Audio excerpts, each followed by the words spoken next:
This is Sal Goffin Alley. The very contrite. It's funny already. It's funny already. Tom's in the hospital. The guys were prank calling the hospital. Oh, stop it. Yeah. It's pretty brutal. I told him to stop. People are trying to do good work there. Medical Center, how can I help you? Hi, can I speak to, I need to get in touch with a patient, please? What's the last name? It's Chiasano. Can you spell that, please? Chiausano. And first name? Is Tom. Okay, hold on. These guys are nuts. They have no Welcome shame. to the Medical Center. Are you a relative of his?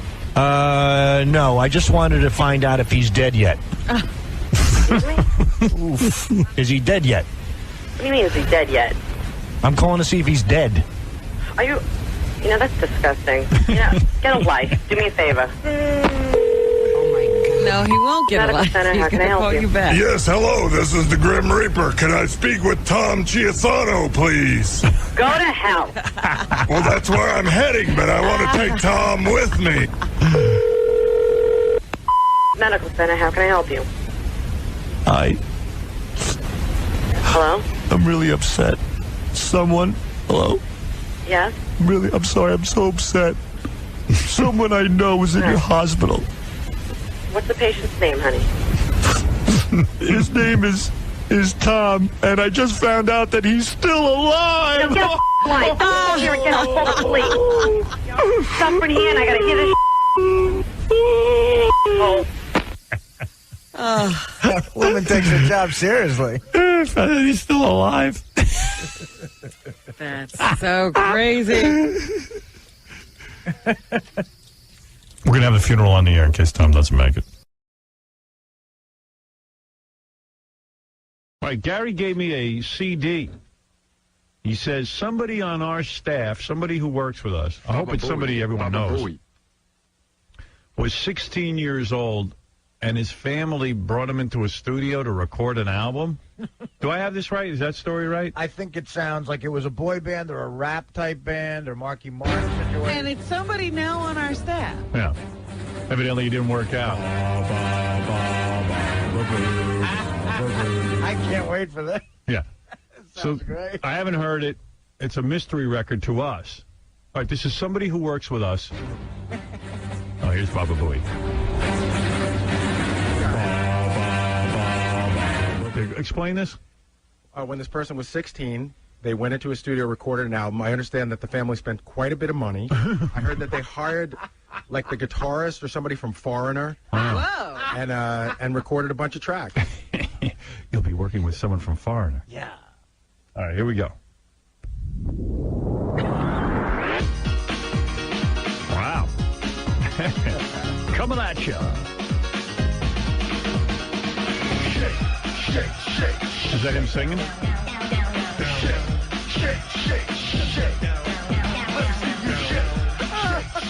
Who is it, Isaac? No. All right. I would guess. I do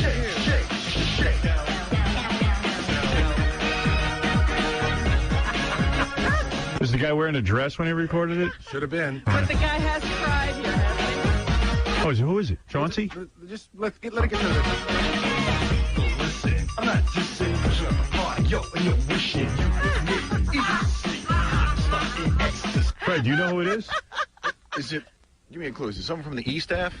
Because No. it can't be directly from this show. It's directly from the show. Yeah. I know who really? it is. I know I know who it is. Artie and Robin have Is it Benji? It's I not know who Benjo. it is. I know Oh, who wait a second. Sal? Yeah. Oh, my God. Sounds like Sal. I was saying, who in our staff is gay? I guess it's Sal. That's right. And Sal cried, and Sal made this record. There's 6 tracks on there. You're so hot, you make me wonder, what have you got? Something that He's terrific. you start shaking your butt, girl. Know what I mean? It's side to side. Now I'm on the scene. You fire him, okay? I don't want to have blood on my hands. And I don't know too much about it, but I heard the family felt that they got ripped off. There was a dispute with the producer. Oh, yeah? Go sit down. What do you mean you got ripped off? What happened when you recorded this? How'd Nothing you get? happened. Yeah. I got my jacket on. I'm leaving. Who? Yeah, you're fired, by the way. What do you mean? Your family was investing in you because they thought you had some talent? I was doing this garbage rap crap when I was 16 years old. So there was an article in the Penny Saver, management company. This guy, One Hot Note Productions or whatever. Sal and the Faggy Boys. Exactly. Right. So I sent him the tape. Yeah. And he calls me up immediately. This is the hottest thing I've ever heard in my life. Get down here now. How much did it cost you? $3,000. I get down there. There's pictures of him with the Fat Boys, him shaking hands with John Denver. He's smoking a cigar. It's like a cheesy rap video. Right. He's like, this is hot, but we got to re-record it. White guy or black guy? Spanish guy. Yeah. His first name was only Tito. I'll leave it at that. Right. This is hot. So he goes, we got to get you into a studio now. I got a guy in Jersey. He's going to love this. So it's 11:30 at night. I drive down to Jersey with my parents. The engineer pops in the tape, and he starts hitting his leg. He's like, oh, man, this is so hot, boy. Good beats, man. We got a hit on our hands. So he goes, okay. He goes, we're going to get this guy. We're going to get that guy. I'm like, wow, I'm going to finally make it. So he starts taking out a calculator. We're going to need this, production, keyboards, blah, blah, blah, blah, blah, blah, expenses. He goes, $7,500. He tells it to your father? To me and my parents. And I'm like, my father's a pizza man. You know, my father doesn't even have $75. Right. So we leave there, and I call Tito. I go, I can't afford this. He goes, well, you got to do it. If you want to be a star, you got to produce it properly. Right. I got another guy for you. Go to another guy. Cece's got a live wire. Right. Yeah, this guy wants $5,000. I got Italian ice here. So I said, you know what, let me do my own research. I go out to this place in Brentwood. This guy recorded De La Soul. He recorded a lot of big bands. He was out in West Islip. And what did he say? $750 when I did my own research. Right. First of all, he was the only guy when... So how did it end up costing you $3,500? Well, what happened was when he heard the tape, this guy, he didn't flinch. He was like, I could tell he was rolling his eyes. This is horrible. Exactly. Right. So I go back to Tito. Goes, I told you we have to record an album. This guy doesn't know what he's doing. He goes, just get out of my office. I have the opportunity to look at these pictures. Look what I could do for you. You want to blow this and go record that garbage with him? Go. He goes, I got one more guy for you. Go down to this place. This guy's selling me the world. This guy sold me so. Again, this engineer pops it in, another referral. His knees are going, everything. The works. This is the best ever. This has got my knees going. But this guy really reeled me in. He goes, hey, did Tito sign you yet? I go, no. He goes, don't sign with him yet because this is so hot. I got a few people at Polygram that'll love this. Oh, no. So this is the closer. The money comes flying out of his pocket now. I'm going to get the keyboard player. I'm going to get the keyboard player from Foreigner. Al Petrelli, Alice Cooper's guitarist. Wow. They all came in, all the wash-ups. So he goes, it'll cost you $3,000. Oh. Now I'm 16 and I'm going to get my first car. So I only have $1,500 saved for a car. I go home, I talk to my mom and dad. They co-sign a loan. Oh. So instead of getting a car, I spent $3,000 on the gayest song ever in the history of America. A little longer, keep the beat going as I get stronger. Moving this chair, my job's never done. Sway your soul to the rhythm. So close. Whatever dignity I had left from the tanning cream is now gone. So then after you finish the recording session, they hand you this. So they hand me this, and it was horrible. Like where all the musicians go, man, you're great. Every time. I remember I'm hanging out with the keyboard player Foreigner. He's playing away, and I was like so impressed by him. And one day I came in there with my girlfriend. I go, hey, Al, can you play a little bit of something there? And he just looked at me like he wanted to cut my throat. You know? Like they treated me like complete garbage. Once I paid them, complete garbage. So good. It's a good lesson for you. It was, believe me. So, you never recorded again. So I finally record the whole thing. I get the DAT, which Richard Christie got hold of. That's how this all happened, thanks to this ritual. So after all the ragging he did on me about my music, I figured this is only fair. I give Tito the final product. Here it is. Here comes the big record deal, everything. So I bring it to him. He goes, hey, listen. He goes, in order for me to shop this, I need about 100 cassettes. I need 100 8x10s. I need a bio. He goes, what am I going to do with this? Right. It was totally different now. Right. Different guy. What happened to this hot record? Right. So I go out. I call tape duplicating places. I spend another $600 on tapes. Wow. I bring him 600 copies of this floating around.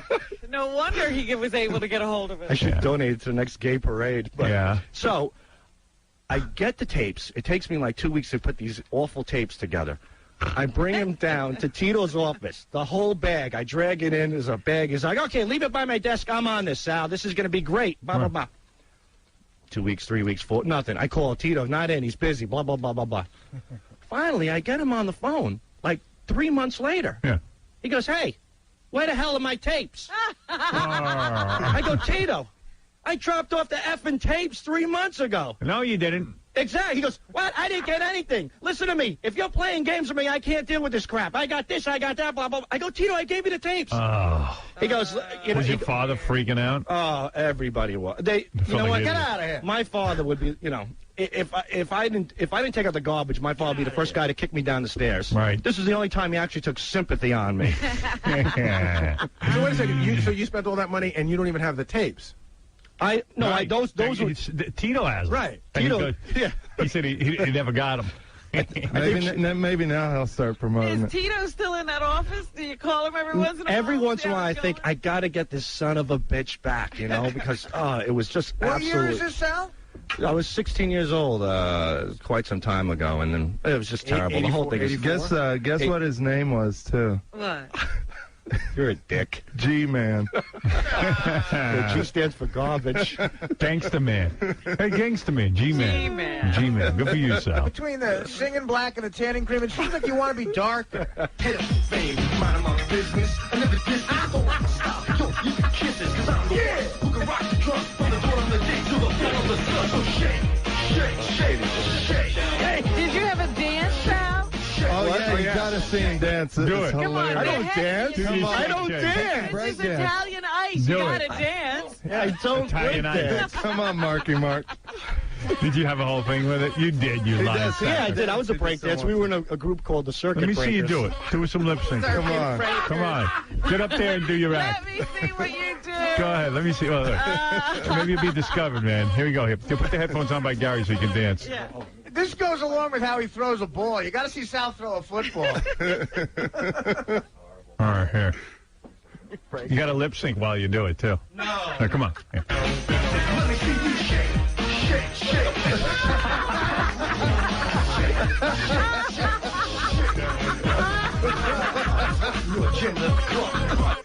You're good. I'll sign you. You give me 500,000. Do something with You him. give me 500,000. I'm going to pass your tape on to Harvey Lee. Body girl, make a rough, but watch that out. Okay, close. Wow, look at this. You're good. When you meet that girl, and you know she's on the go at the top of the world. I have to look away. That's a train wreck. All right, Sal, good for you. All right, that's a good one. Yeah, beware if somebody tells you you're going to be a big star and then asks you for $3 grand. And his name's Tito. Well, if he's going with the $7 grand, he wouldn't be here right now.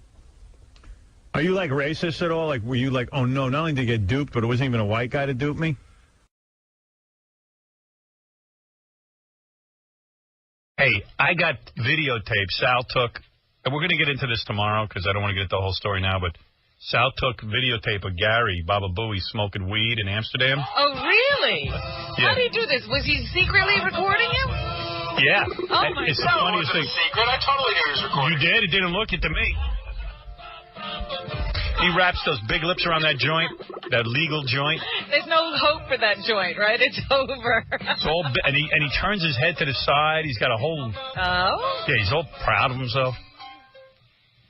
Forget about it. I'm going to put that on. I forgot the two of them went off to Amsterdam. Yeah, I'm going to put that on howardstern.com. You can watch the video? Yeah, in Vagina Corner. Go to the Vagina Corner and click on that, and you'll see exclusive video of Baba Booey smoking weed in Amsterdam. We walked into this coffee bar, that's what they call it, and there was this old American lady there. She had to be like 50 years old, missed a couple teeth, and the first words out of her mouth were, "If it's good enough for George Clooney and Brad Pitt, it's good enough for me." And we're like, what the hell is she What does talking? that mean? I guess they, Brad Pitt shot a scene in Ocean's 12 there, so his picture's all over the wall. Oh. So it was, if Brad Pitt could go there, then it's good enough for her. Oh, because Brad Pitt knows so much.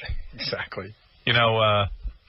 So Baba Booey's wife went unconscious and had a seizure from the pot. That's how strong it is. It wasn't exactly, yeah, well, it was like a seizure, yeah. Wow. Okay, I'll give you the quick story.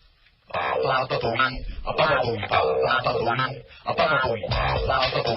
then you guys had a great night.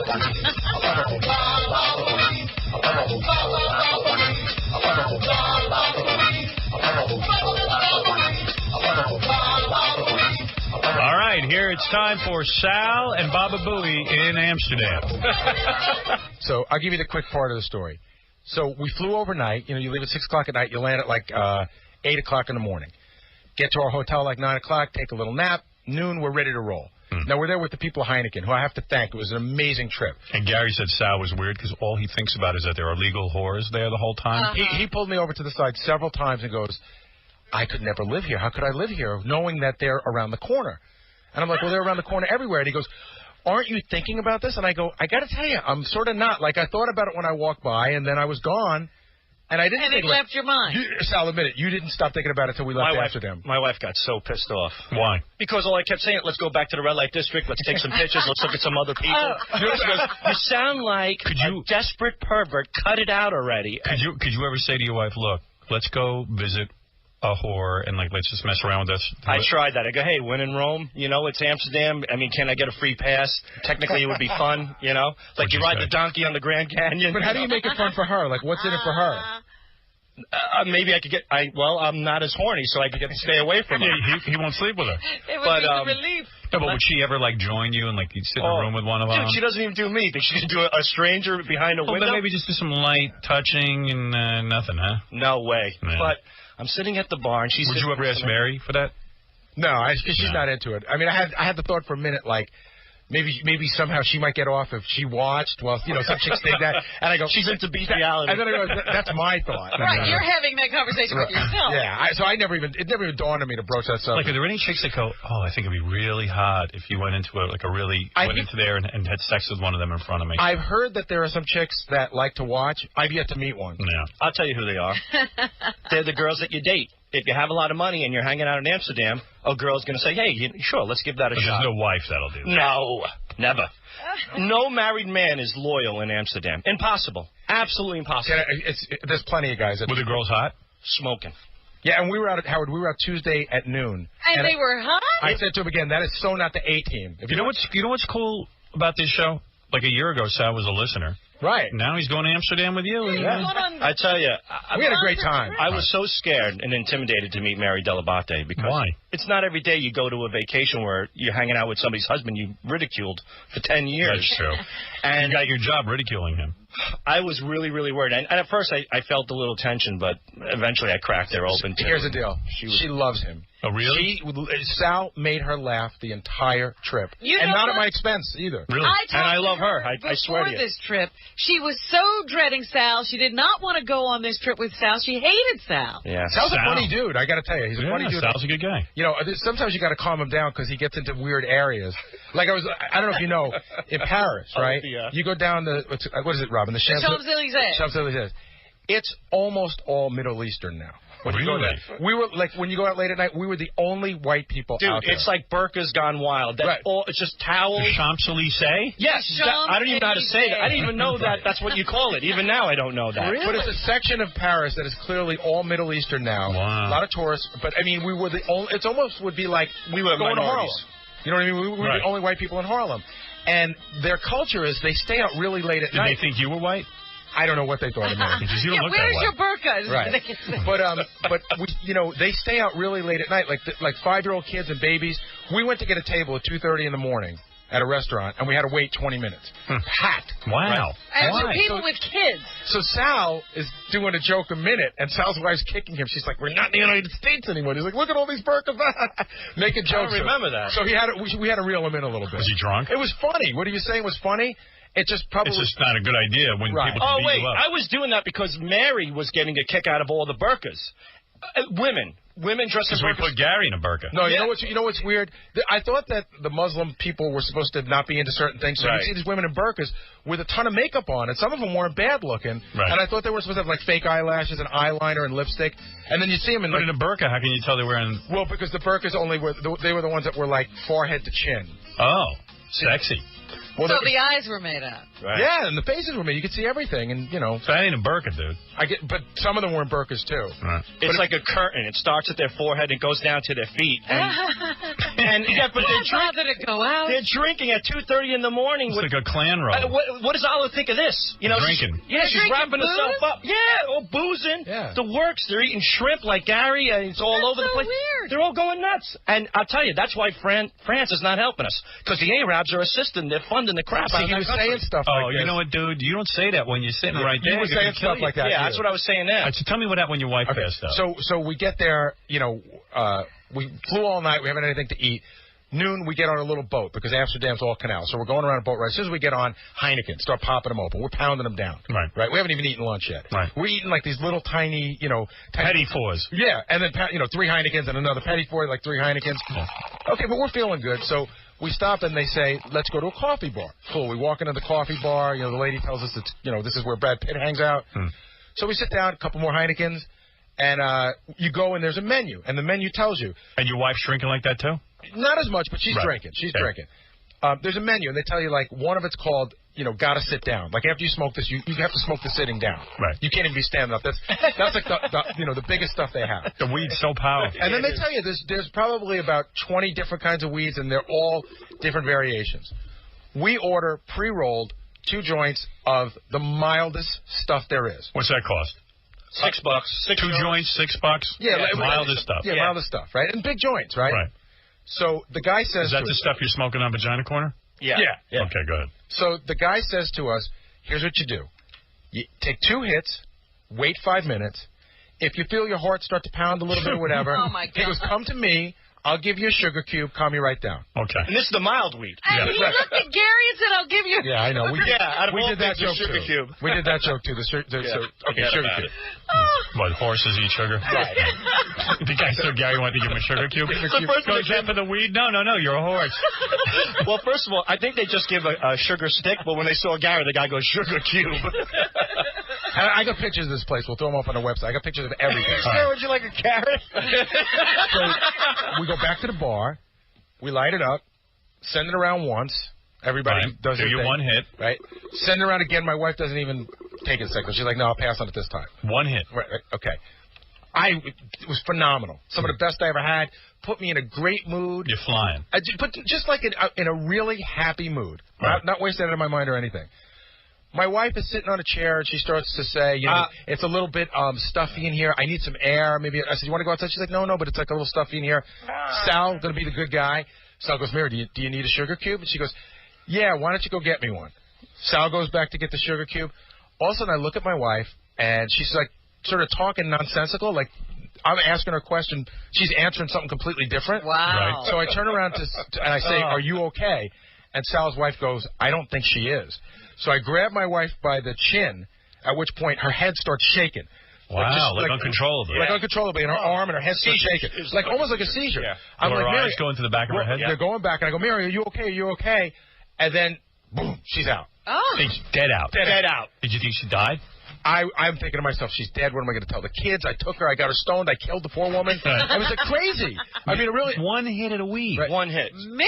So I tell the guy, Rich. And one with the now you're high and you're probably going, am I imagining this? No, or? I sort of knew what was going on. Did you know what was going on, Sal? No, hold on. I'll tell you what happened because it gets really so Sal's not near any of this.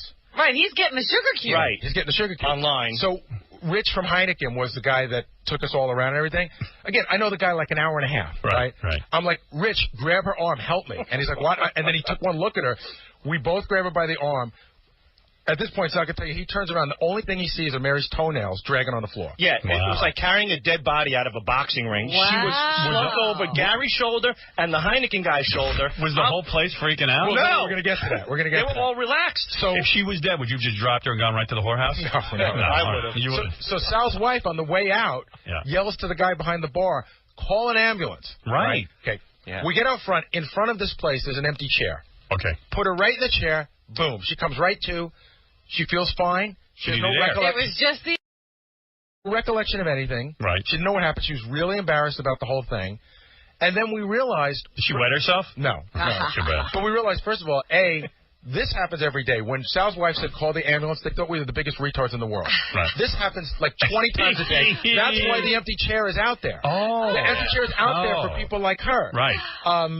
Some guy came up and said, you know what, you just need to drink a little vitamin C. You'll be fine. Wow. Another guy came up and he starts laughing at her and goes, he says to me, in the future, tell her to smoke sitting in the chair. That way you could just pick up the chair and put her right out front. Oh, my God. But it was nothing to them. They're like, see, our weed is good. You Americans can't handle it. It was so nothing to them. And we're yelling, call an ambulance. And we're like, she was dead. I thought she died. Well, Sal, you had to wait online for the sugar I cube? waited online. But can you imagine? I turn around, and there's Gary dragging his dead body wife out of a bar. And my wife screaming, call an ambulance. And the bartender rolls his eye, goes, what the ambulance? Drink some water with sugar. She's fine. Yeah, he was like, we were annoying him. Wow. Yeah. Like, they didn't even panic. No. It's a daily occurrence. Every American has one in their group, probably. Gary's like, I'm going to sue you for everything you're worth. And the guy goes, we're worth 14 cents. We sell free weed. We give you all our joints. We have to sell 2 joints for $6. And Gary went back to the hotel and finished the joint. It was almost good. killed his wife. You know what? In fact, I was mad because I wanted to take it to Paris, but it's illegal. Right. So we left it in the hotel room, but I was bummed. Gary leaves the joint in the hotel. I threw it in the garbage. What a classy guy. But Mary, she didn't do it anymore. She was done. That was it for her. But we were done. Howard, we were drinking, smoking weed, and all. When you see somebody almost die, talk about a buzzkill. Yeah. It was like a bigger buzzkill than the Anne Frank house. Just a big buzzkill. Hey, you're worse than the Anne Frank story. Wow. But I'll tell you one other funny thing about Sal and the whole whore prostitute thing. So we stay a day and a half in Amsterdam, then we go to Paris, right? So they hire this woman to drive us around in a van. She's got a little microphone on, and she's saying this is where the Louvre Museum is, and this is Notre Dame, and showing us around and everything.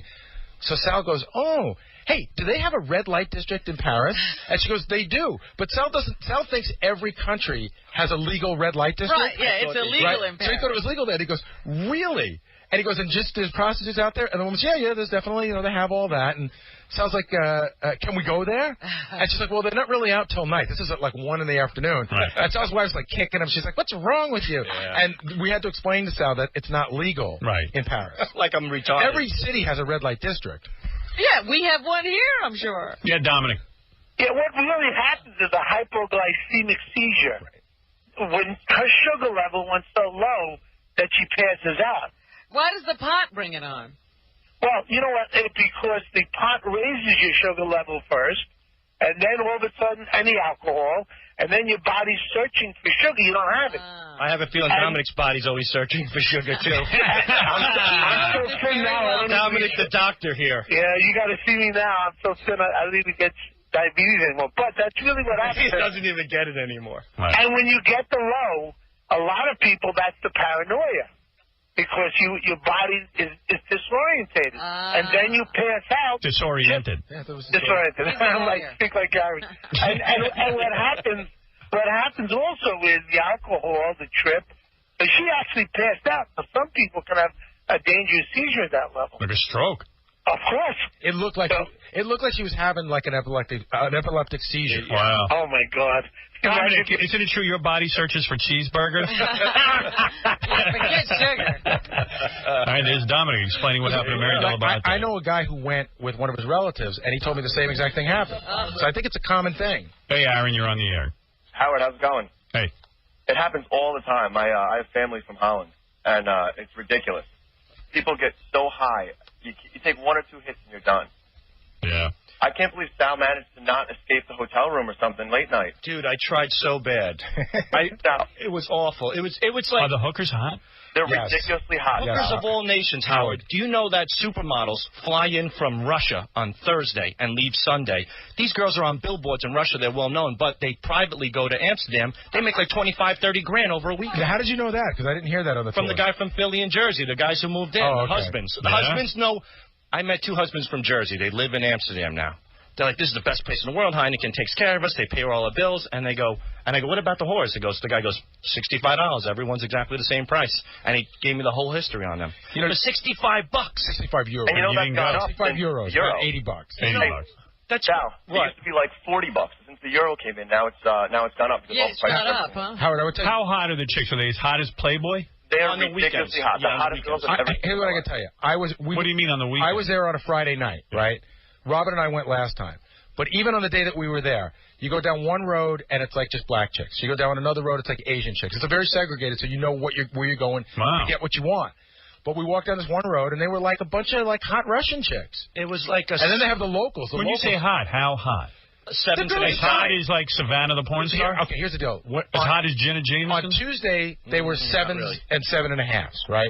When I went on Thursday, last time we were there, they were 9s and 9.5s, and some 10s.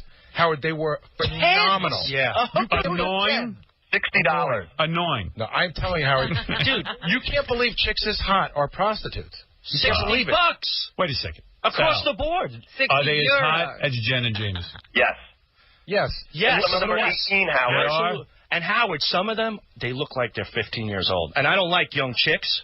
But Sure you don't. no, I don't like them that young. But I tell you, I am convinced if prostitution was legal in the States, I'm telling you right now, 30% of the women you know would probably be prostitutes. And I'll tell you why. Because it's accepted over there.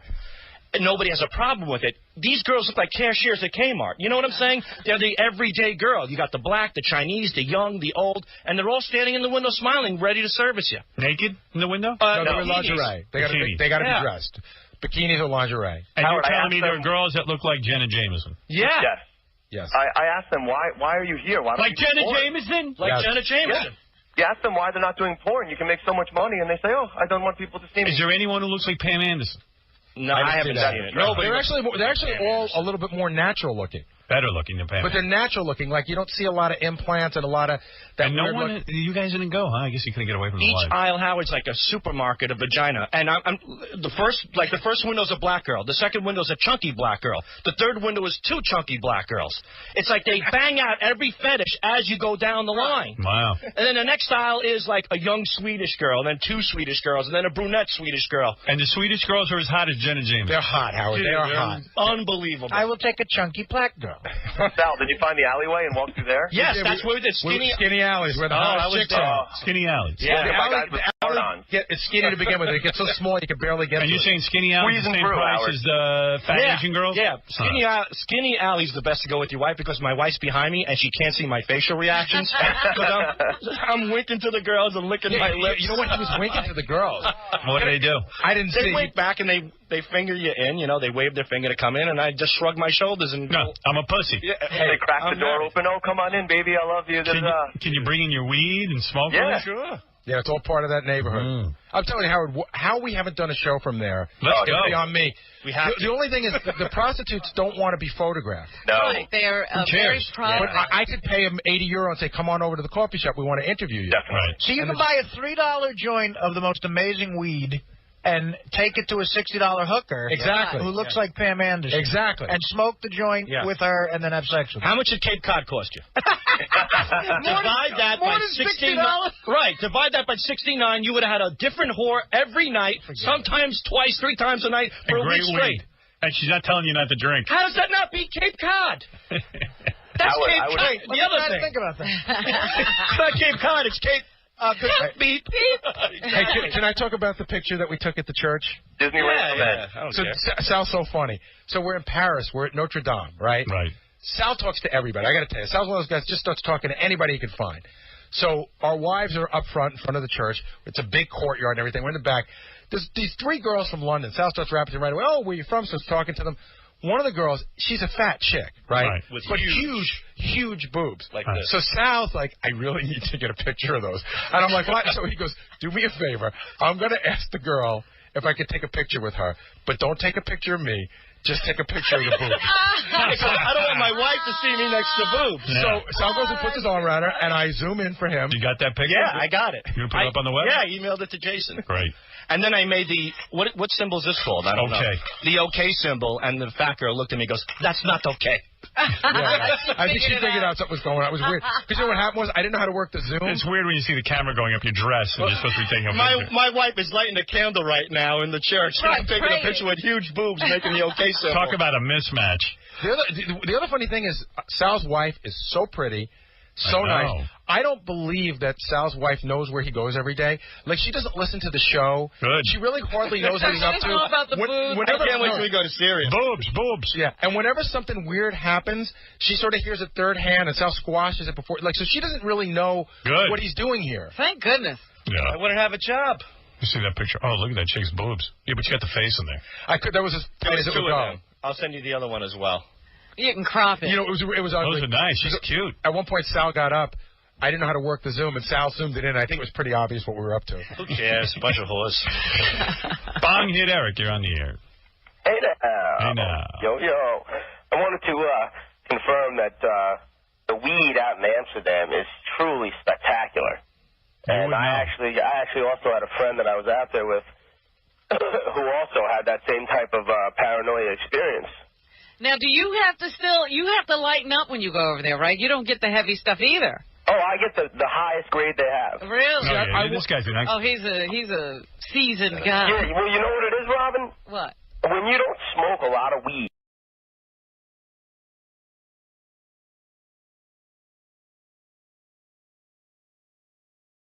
Well, you know, it's funny. I think Sal had his period this weekend because...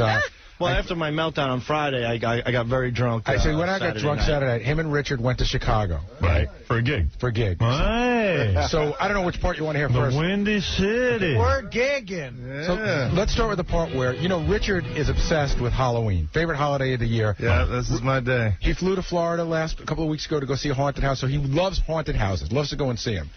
They're in Chicago, Richard and Sal. They're bored. They got nothing to do. They go on the Internet, and they see that somebody's advertising a haunted garage. That's the only place we could go that was open. It was open during the day. So you're in Chicago for the first time, and you go to some guy's garage. Well, the guy picks us up from the Riddles Comedy Club. Great place. Thank you, Riddles. He picks us up. He brings us to the hotel. He goes, hey, what do you guys want to do? He goes, we got strip clubs. We got steak houses. Was that Bran? Brant. Yeah. Great Brant. guy. So Richard Brant's goes. a good guy. Richard goes, any haunted houses we can go check out? And the guy's like, what? I go, yeah, he said haunted houses.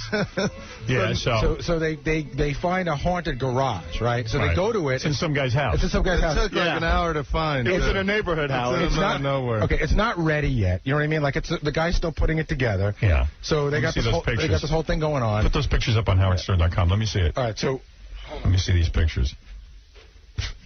This guy's garage. So wait a second. So they get there. It's like in some guy's house. It is. It was. Yeah, it's a guy's house. He had his yard decorated. And it looks like a house in Queens. Like each house is on top of one another. They're all close together. Yeah. So imagine this is your neighbor putting this in its front yard. Great. And you're like right next door to him. How much did I pay for this house? This is what I don't understand about Richard and Sal. All roads lead to gay stuff. So they go to the house. It stinks. It's boring. It's not ready yet. They're bored. And all of a sudden, like you would say, let's leave, right? Right. Sal says to Richard, I got a great idea. Drop your pants and let me take a picture. in the haunted garage. So while Sal's taking the picture, the guy who owns the haunted garage comes out. So Richard, like, pulled up his pants and helps out. And the guy's like, what the hell are you doing? Let me see that picture. That's too funny. Look at that. Oh, my God.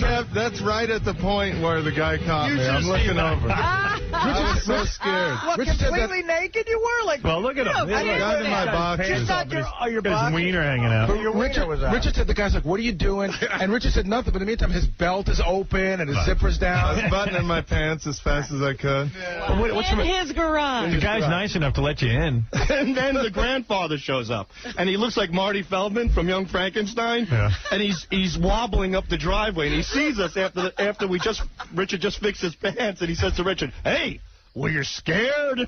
Meanwhile, the dad's ready to shoot us with a shotgun. He had a look on his face like he wanted to kill us. Hey, Bob, what's up? Hey, I think those two fags got engaged this weekend in Chicago, too. We were at the strip club. They were at the strip club before me, right? I walk in there a little late. I look over. I see Sal on his knees in front of Richard, crying like a baby on how much he loves him. What? I wasn't on my knees. Tears. Tears. What are you talking about? They went to the strip club. Yeah. Sal got drunk. As big a perv as he is, I guess this was more meaningful, and he just got one of those emotional moments, and he started to cry about what a great friend Richard is. And he got on I love you. I love you. They said tears were streaming down his face. He had his hand on my shoulder and stuff. It was after Friday. I was so worked up Friday after the whole Ronnie thing that I was just sitting there having a beer with Richard. I looked at him and I just started crying. You just loved him. Yeah, and I said, you're a wonderful person, and I'm really fortunate to be a part of the show and be part of what we do together. And then this guy comes up to me with a hot chick, goes, Sal, you want a lap dance? I'm like, hey, get out of here. I'm busy. Meanwhile, I got tears rolling down my face like a bitch. What's the matter with you? I don't know. I'm really messed up. Crying at a strip Are you club. going to go postal on us, or are you going to commit suicide? I mean, you're all emotional. Sal, you need some lithium? I got a little leftover lithium. Just stop being so human. I know, don't show emotion. Get a grip on yourself. I don't even know if this is human. This is beyond. Yeah. He's like hyper sensitive. Yeah. No more. I'm getting rid of all that. Good. Be like Mr. Spock. How often do you break down in tears? I haven't done that in a long since. Real, okay?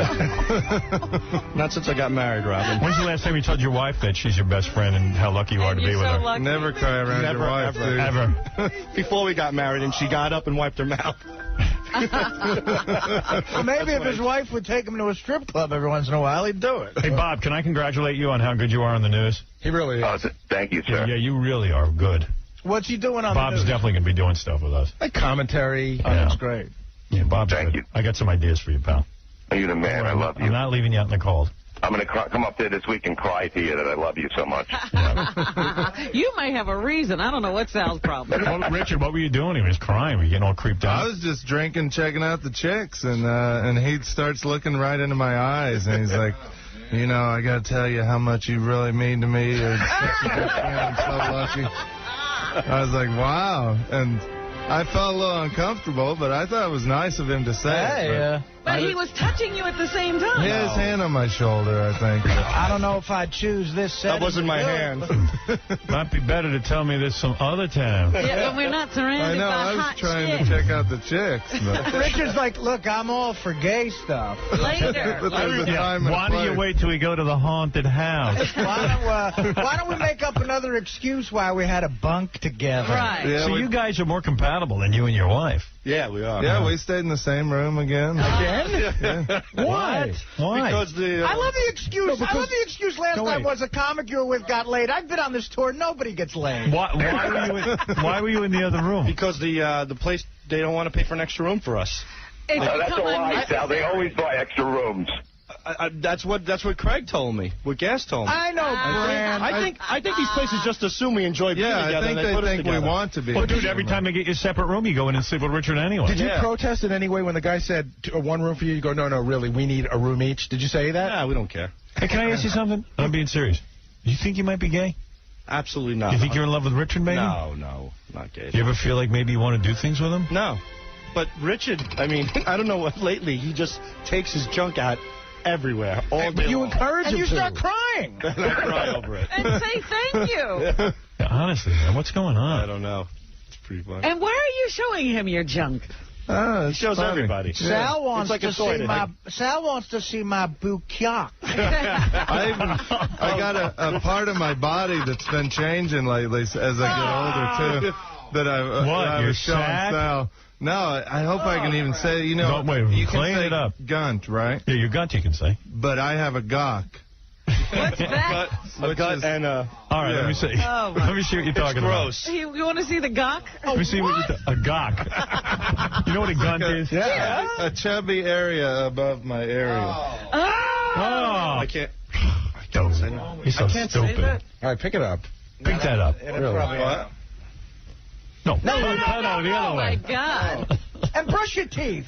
Do you know the difference between up and down? Well, I didn't know. I thought you meant pick up my stuff. We go pick up your pants, and then he pulls his pants further He's so down. fascinated. He thinks everybody wants to see everything. Can I say something? If you grew the hair out, no one would see your gawk. Right. That's what the hair disguises. I'm sure we all have gawks in this room. Yeah, we just don't know it because we have hair. We're men. Dude, you're not a chick. Yeah, I know. I have a gawk. The secret code I have with truckers is up means down. Well, one of the reasons I shave, too, and this is real disgusting. I got to be careful about how to say this, but I get stuff in the hair. Oh. Like at With lice? with myself. Like what Sal's Like got? glue. Well, dude, you know what? And it Why not gets keep a all- box of tissues next to you then? Then nothing will get The you. whole world does what you do, Yeah. not as often. And doesn't nobody needs to Yeah. shave. I listen. I'm good for 2-3 times a week, and I don't have that issue. Dude, you're all backwards. You shave way too often and brush your teeth way too less. Yeah. How often do you shave? About once every 2 weeks. Same as his toothbrush. Same as the toothbrush. Hey, can I tell you one other thing that Sal's up to that's just as creepy can be? So this morning, so I walk by Sal's desk all the time. First of all, he's had Debbie the Queef's panties on the speaker on his computer for like since this thing happened. And when you talk to him about it, he looks at it like it's gold. Like he's like, can you believe I got these? And we're all like, take them down. Yeah, It's who gross. cares? It's sort of grossing us out. Like, yeah, we can I believe love you got Debbie, them. but, you know. We can believe you got them very easily. So I noticed on Sal's desk a couple of weeks ago that there were a pair of binoculars, but I didn't give it a second thought. So Sal calls me over this morning. He goes, come here, you got to see this. You got to see this. gives me the binoculars. There's a girl across the street. She gets dressed every morning. Apparently, Sal's been tracking her for about a month. So he's like, she just put on her panties, and she just put on her shirt. And Sal's like, he sits at that window, and he looks at her through the binoculars, get dressed every morning. She does it in the window. So why don't you call me in, stupid? You were working. You were on the radio. I could take a break. All right, I'll do that. I like to see. Tell me when she's getting I'm going dressed. to bring a video camera in tomorrow. Now, that's the first normal thing he's doing. You know what, though? He might not be up to that because me and Will saw a guy over there in a towel. Well, you were looking at the guy. But I think that's what you're looking at. He's tracking the guy. Are you sure it's a girl, Gary, or is it a guy? He showed. I looked for a second. It did look like a girl, but Dude, she's a girl. Believe me, man. Hey, Bob, I'll talk to you later. You got to take care of it. Right. Bob Levy, by the way. Yeah. I'll confirm it's a girl, and she was hot. Okay. Call me in next time. You got it. By the way, one of my favorite things ever was seeing the Gok photo shoot we just missed. Double A. Richard showing Jason his Gok. What do you want to say, man? Hey, how's it going? What's going on? I was at studios on Friday with Hook Nose Mike. And Yeah, what do you live up there now? Because I hear you all over the news. I'm not PD. I love that place, Howard. You don't know how bad I want to be part of that big team and when we go over there. I mean, anything that they invite us over there for, like we went over there for Phil does the show live for barbecue that they had over there. And all right, what do you want to say? There's a mini Beth O over there. Like, I want to be up there every day so I could, like, harass her. Her name is Lou Costello.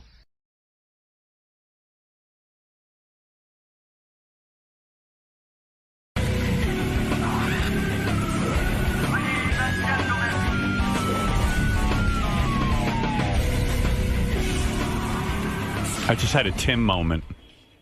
Remember I told Tim the other day that sometimes he could stare at me during the commercials and distract me. And Gary and I have like 3 seconds to talk during the commercials because I have to read live commercials and then we try to prepare some stuff and he plays me tapes and things. Mm-hmm.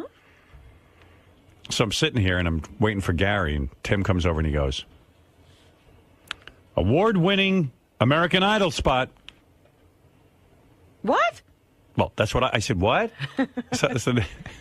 Because I'm sitting here going like, okay, I've got my 5 seconds to prepare for the next segment. It goes down that fast. That's why I'm always vomiting when I come back. I'm trying to eat. I'm trying to fucking listen to stuff. And all of a sudden, Tim goes, award-winning. I wrote it down because I wanted your interpretation. If Tim was standing next to you after the hour we just did, and he said to you, award-winning American Idol spot. He goes, award-winning American Idol spot. What would you think that meant? Well, I just went through the whole thing in my head after you said it. First, I would think, is he saying that he liked the show last night? Or is he saying that, I now realize he's giving you a pep talk during the show. He's telling you just did a great segment. Yeah, I don't know. Scott DePace has a completely different interpretation. Scott, give it to him. Well, I'll give you my interpretation. I thought he was saying, oh, you did a spot, like a commercial spot for American Idol. Well, don't tell us yet, Tim, because we want to interpret it. Wait, everybody stay there. put their... Howard, that's what I thought. I thought the spot was... Like you just gave... I thought it was a criticism, like you just gave them a free commercial. Oh, you think it was a criticism? I don't know what it was. I think he was pumping you up. So I say to Tim, hey, Scott DePace, what did you think it was? Yeah, I think he was talking about the 7-Eleven spot that you did and somehow tied that into American Idol.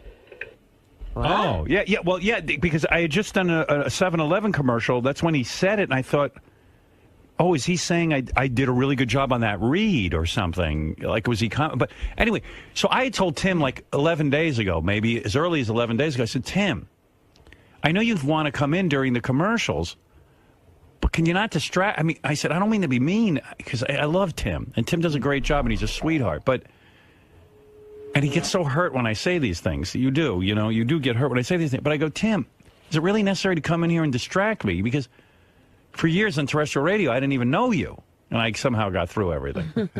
He goes, Never no. saw him. But like literally, Tim did not, like you think Tim would like back off now that I said that.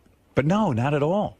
So he goes, award-winning American Idol spot. So I go, what? I don't understand. Award-winning American Idol spot. He repeated it again. Yeah, and I go, what does that mean? And he goes, well, just that. He goes, just that, award-winning American Idol spot. So I never got the answer. Then Gary and I looked at each other and we went, well, we've spent so much time on this, we can't prepare for the next segment. So what was going on there, Tim? And I thought your 7-Eleven spot was phenomenal. Wow. Phenomenal. But why'd you say American Idol? Because it was an award, like American Idol gets an award. You got to know that spot was phenomenal for 7-Eleven. Phenomenal. Phenomenal. But award-winning American Idol spot, you said. It just kind of tied in with the American Idol thing. I don't know. You know? think you're crazy. Okay. Whoa. Too much Those juice. two don't have anything to do with each other. Right? All right, I'm sorry. I'm going back to my office. I got work to do. Listen, I I love love you. you. I love you too. I'm going to go back to my office. But Gary even said to me, didn't we just talk to Tim about that? And, All right, I got to go But back I know to my you were office. complimenting me. Yes, and it was very nice. It was, very Larry Sanderish, like that guy Hank. Used to, hey now. Not Hank, but the other guy used to. The Rip Torn Rip Torn character. character. Yeah, he used to Right. get, Artie, his name was. Yeah, Artie. I love Artie, yeah. I loved him.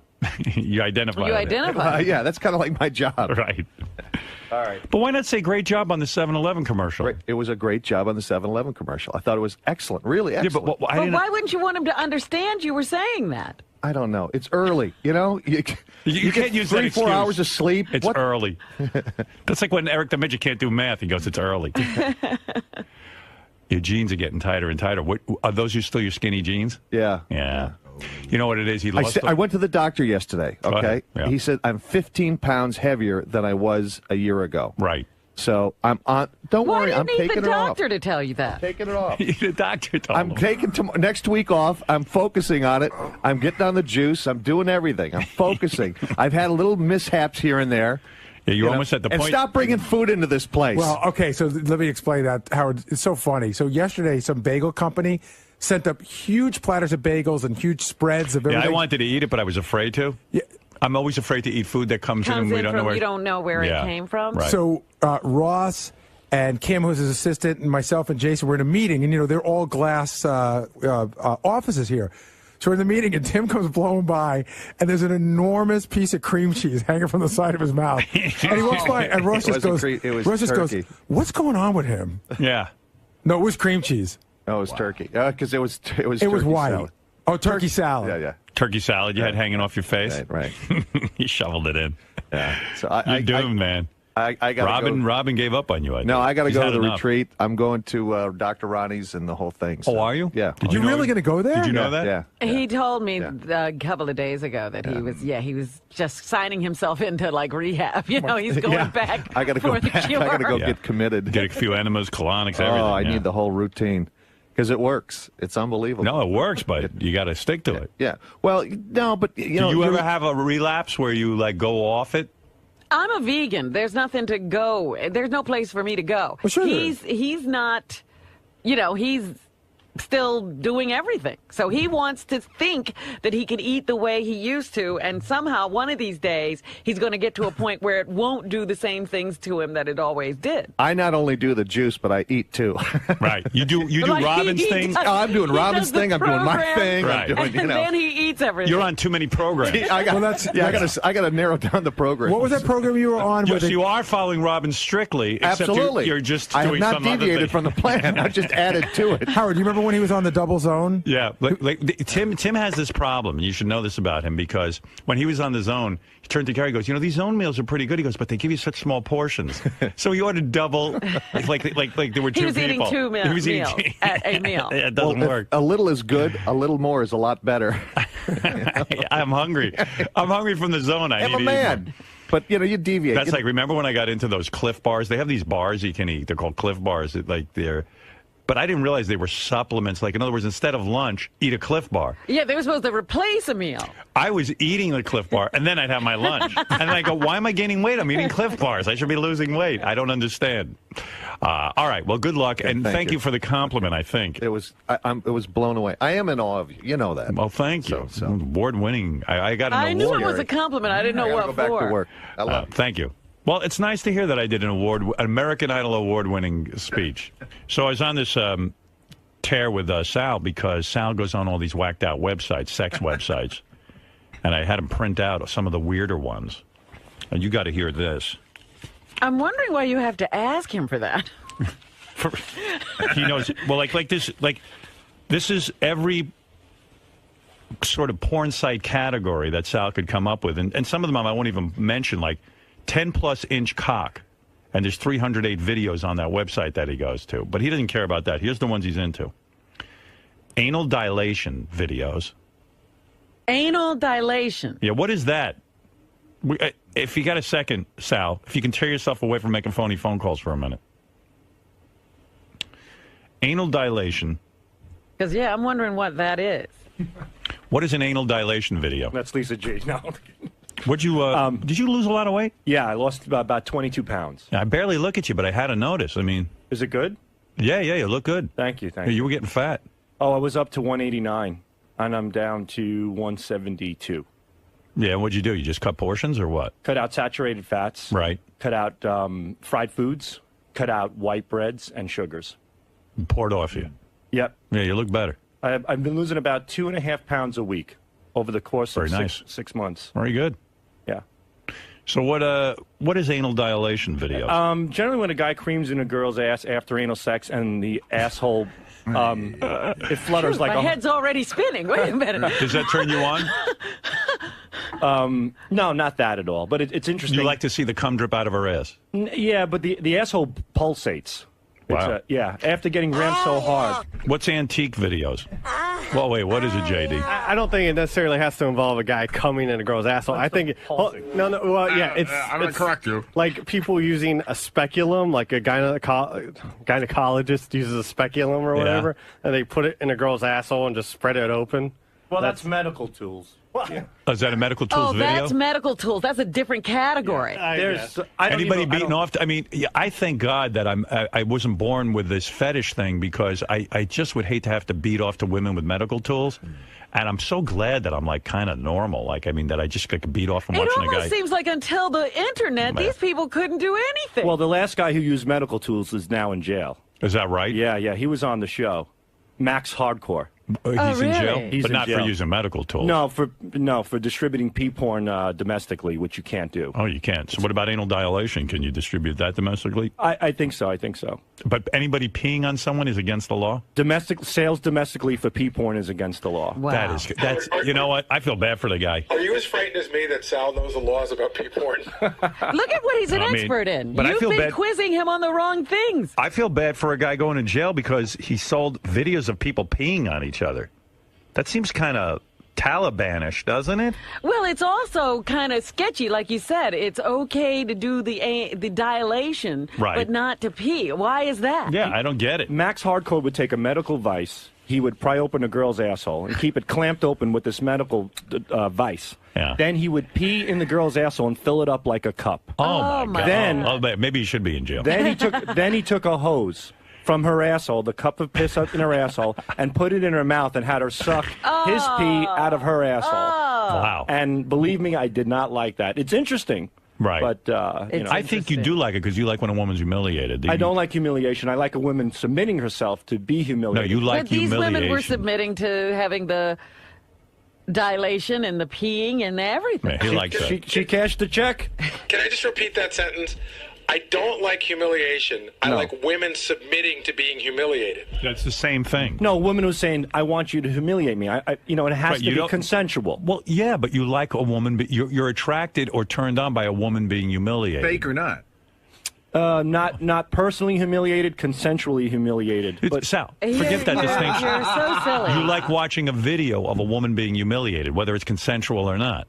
If you walk in the middle of the movie, you're not going to know what the consent situation We was. assume she's, but that turns you on to see a woman submitting. Submitting, yes, because humiliation. Submitting, that's the key word. All right. Submitting. I don't like women getting hurt. I don't like S&M videos with nipple clamps and pins at people's asses. And there's videos out there where women getting their vaginas shut. I mean, I can't get that. I can't fathom that. Even me. Amazing. You've seen so much. Too much. Let's see. What do you think? Because they always say this makes you, it desensitizes you. Yeah. Well, you're looking at desensitized. That's my problem. I I feel like a gynecologist. As a kid, I always thought like a gynecologist had the greatest job because you see a lot of pussy. Right.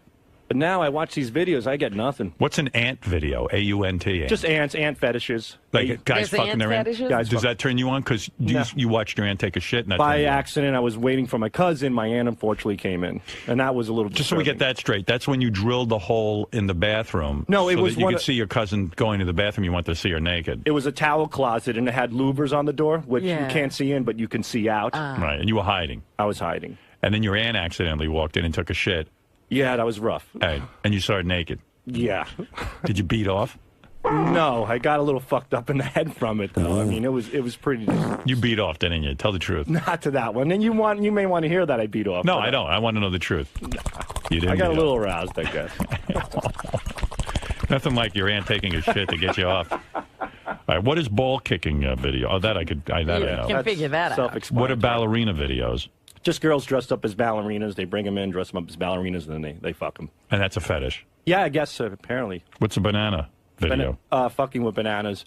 There was one video where a guy, I couldn't believe it. He took a whole banana, not even out of the peel. He put it in the girl's mouth. Then he stuck his dick in the girl's mouth, and the banana went down her throat. And he's holding on to the back of her head. Her face gets as red as a radish. It's ready to burst. She kicks up her legs. He shoots back, and the banana shoots across the room out of her mouth. Oh, my God. That was also Max Hardcore. And what's baseball bat videos? Baseball bats, whacking the girls, fucking the girls, baseball bat, sex. Just 211 of those videos? That's what the number means? Yeah. If you go to that site and click baseball bat, you'll see baseball bats. And are most of these are professional? These aren't amateur. Oh, they're very professional. You can't be. You got a guy like Max Hardcore making them. That's right. What's a bear video? Just bears are just like big burly guys. They're also referred to as bears in gay videos, like a big hairy. Yeah, right. And it's a hairy guy fucking a girl. Yeah. All right. Beer videos. Pouring beer in girls' vaginas and assholes and sucking them out. All right, but bicycle video. Bicycle, I'm not even familiar with bicycle videos. I know that's one of the highlights on there, but I guess getting fucked on a bike. Braces, is that a chicken? Yeah, lots of brace videos. There's a certain websites just dedicated to braces where guys just ejaculate on girls' braces. Oh. Pretty crazy. On their braces on their teeth? On their teeth, yeah. They make the girls pull their mouths back so they look like the Joker, and then they come on their teeth. You've seen those? Yeah, yes. and that I don't like because anything related to something young turns me off. I like old. I don't like young. Sure. Cat suit. Cat suit? Yeah, self-explanatory. Girls dressed up as cats. Self-explanatory. CBT, cock ball torture. Yeah, well, they tie up the balls with ropes and pins and needles and You stuff. like that? Nah. Look at this. Champagne videos, cigarette videos, clamp torture, clothed pissing. This where people... Clothed pissing is very popular where, for some reason, a lot of men like to watch the women in clothing getting peed on versus being naked. Really? And they'll put these scenarios together, like, let's say, like a receptionist comes into the office to talk to the boss. Yeah. And then he'll just push her down and start peeing all over her nice, office outfit. And that's a big, big fetish, clothed. You like that? It's interesting because... You like women being peed on, to admit that. Yeah, sure. And when they're in their clothes, you like it. Yeah, because it changes the whole scenario. Like, here's a situation where, out of nowhere, she's getting peed on. What's condom play? Condom play is usually... 1,545 of those. So condom play is very popular where the guys will like, bang a girl. Throw up thinking about it. I jerked off to it. Oh, wow. boy. Oh, yeah, I'm telling you, he's condom hardcore. play, though, is different. He's hardcore. He's got a ton of fetishes, this one. I just, he's a dad. That's what I keep thinking. He's somebody's father. Well, he's got boys, thank God. He can teach them this stuff. Don't carry on the legacy. What are they going to have? Cum brushing. No, I think I know cum brushing is really disgusting. With the toothbrush? Yeah. Oh. And they brush their teeth with cum? Yeah. I don't even get that. Does that work? Yeah. Does it get you off? No, that doesn't get me off. Liar. It's just gross. Cum in her eyes videos. There's only 11 of those. That's really disturbing. I can't believe women even do it. They literally peer their eyes back, man. and the guys come right in there. How it doesn't sting, I don't know. I can't even come on my wife's stomach, and They don't cry. They don't. No, they take it. I don't know how that happens. What's electrified videos? Just like shock and stuff. Guys with cattle prods and whatnot, just shocking chicks. Mm-hmm. No big deal, right? Yeah, it's pretty wacky. What's freckled? Oh, girls with freckles. Wow. It's common. Oh, that's so boring. That's so boring. Gyno exam I got. Grandma and grandpa videos. Yeah, there's a lot of that. That's just old people. There's a real creepy grandpa fetish going on right now where the guy's extremely old. Yeah. And the girl is extremely young. Oh. You know, like they really widen At the gap. least they look that young. I think I might have some interest in that. Let's see. Incest videos, simulated incest. Yeah, they of put course. simulated in parentheses. Right. Well, we were listening to the mom and son thing yesterday. The mom and son one. Hey, did anybody write in on the email on that, I wonder? About mom and son videos? Was that a big crowd pleaser yesterday, or were people just thoroughly disgusted by that? I think somebody said they're going into therapy over it. Let's see. Howard, please finish the Will Smith clips. After hearing Jesse James stuff, I'm ready for some more dissection of the most arrogant guy on the planet. Oh, okay. I got a couple of more Will Smith. That's right. We still have Will Smith and Jada Smith video. Yeah, right, okay. Let me see if there's anything about that porn from yesterday, though. The mom and son. All right, I'll get to Will Smith on today's show. I got to wrap up a lot of loose ends today before we end. What was the mom and son called? Son comes in mom. Oh, God. Now, you remember that. Don't come. She didn't want him to come in her. Let's see. Oh, this is help for your BlackBerry, Robin. Tell Robin to put hand sanitizer on a paper towel and then rub it over the trackball on your BlackBerry. It seems to loosen any dirt or lint in the ball socket. Yeah, something happened because all of a sudden it works again. Robin, I will accept oral or hand release as payment for this advice. Okay. So you need to jerk this guy off. Put you don't that mind. on account. No more Bobo. A lot of no more. Please leave the Skype alone and just cancel Bobo. What a douchebag. Bobo has the most annoying voice, lacks original thought, and he's just a goddamn bore. That's why he sucks. Stop picking up on him. He is not funny and not fun. No more Bobo. His sick questions about Beth are tired and not funny. Gee, I don't think Bobo's that bad, do you? I do find it a little creepy.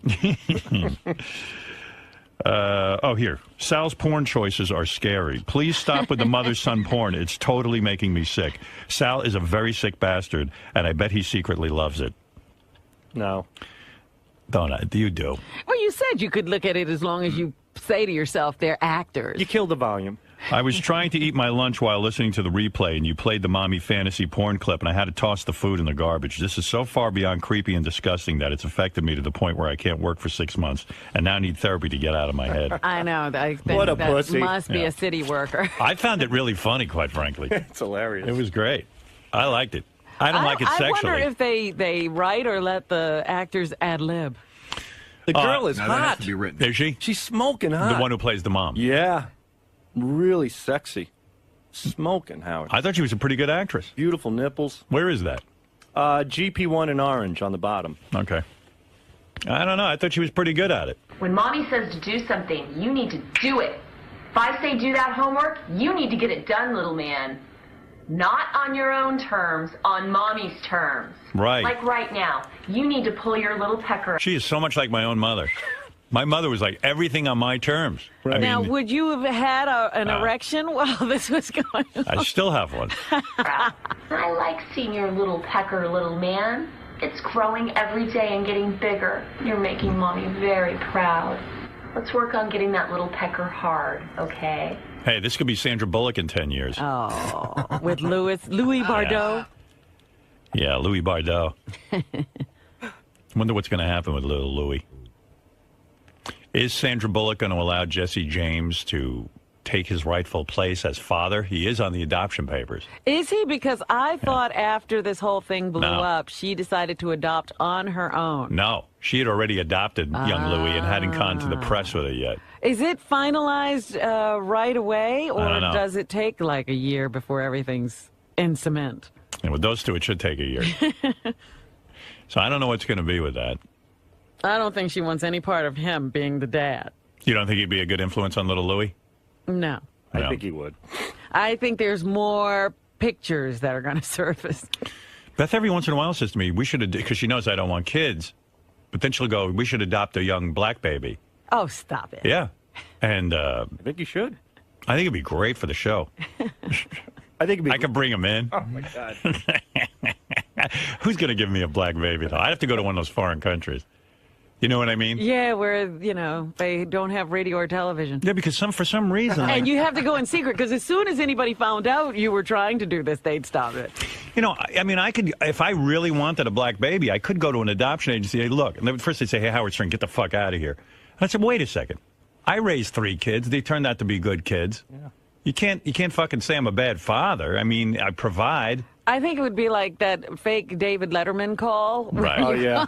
When he calls the adoption agency? Yes, I think that people would be like that. What? I should play that one. That's so good. Where is that? I have it. You do? Sure. Play that. Here we go. That's a good one. Hello, agency. Hello. Is this the adoption agency? This is the adoption agency. Can I help you? Hi. You know who this is? No. My name is Dave Letterman. I have a TV show here in New York City. Oh, I know you.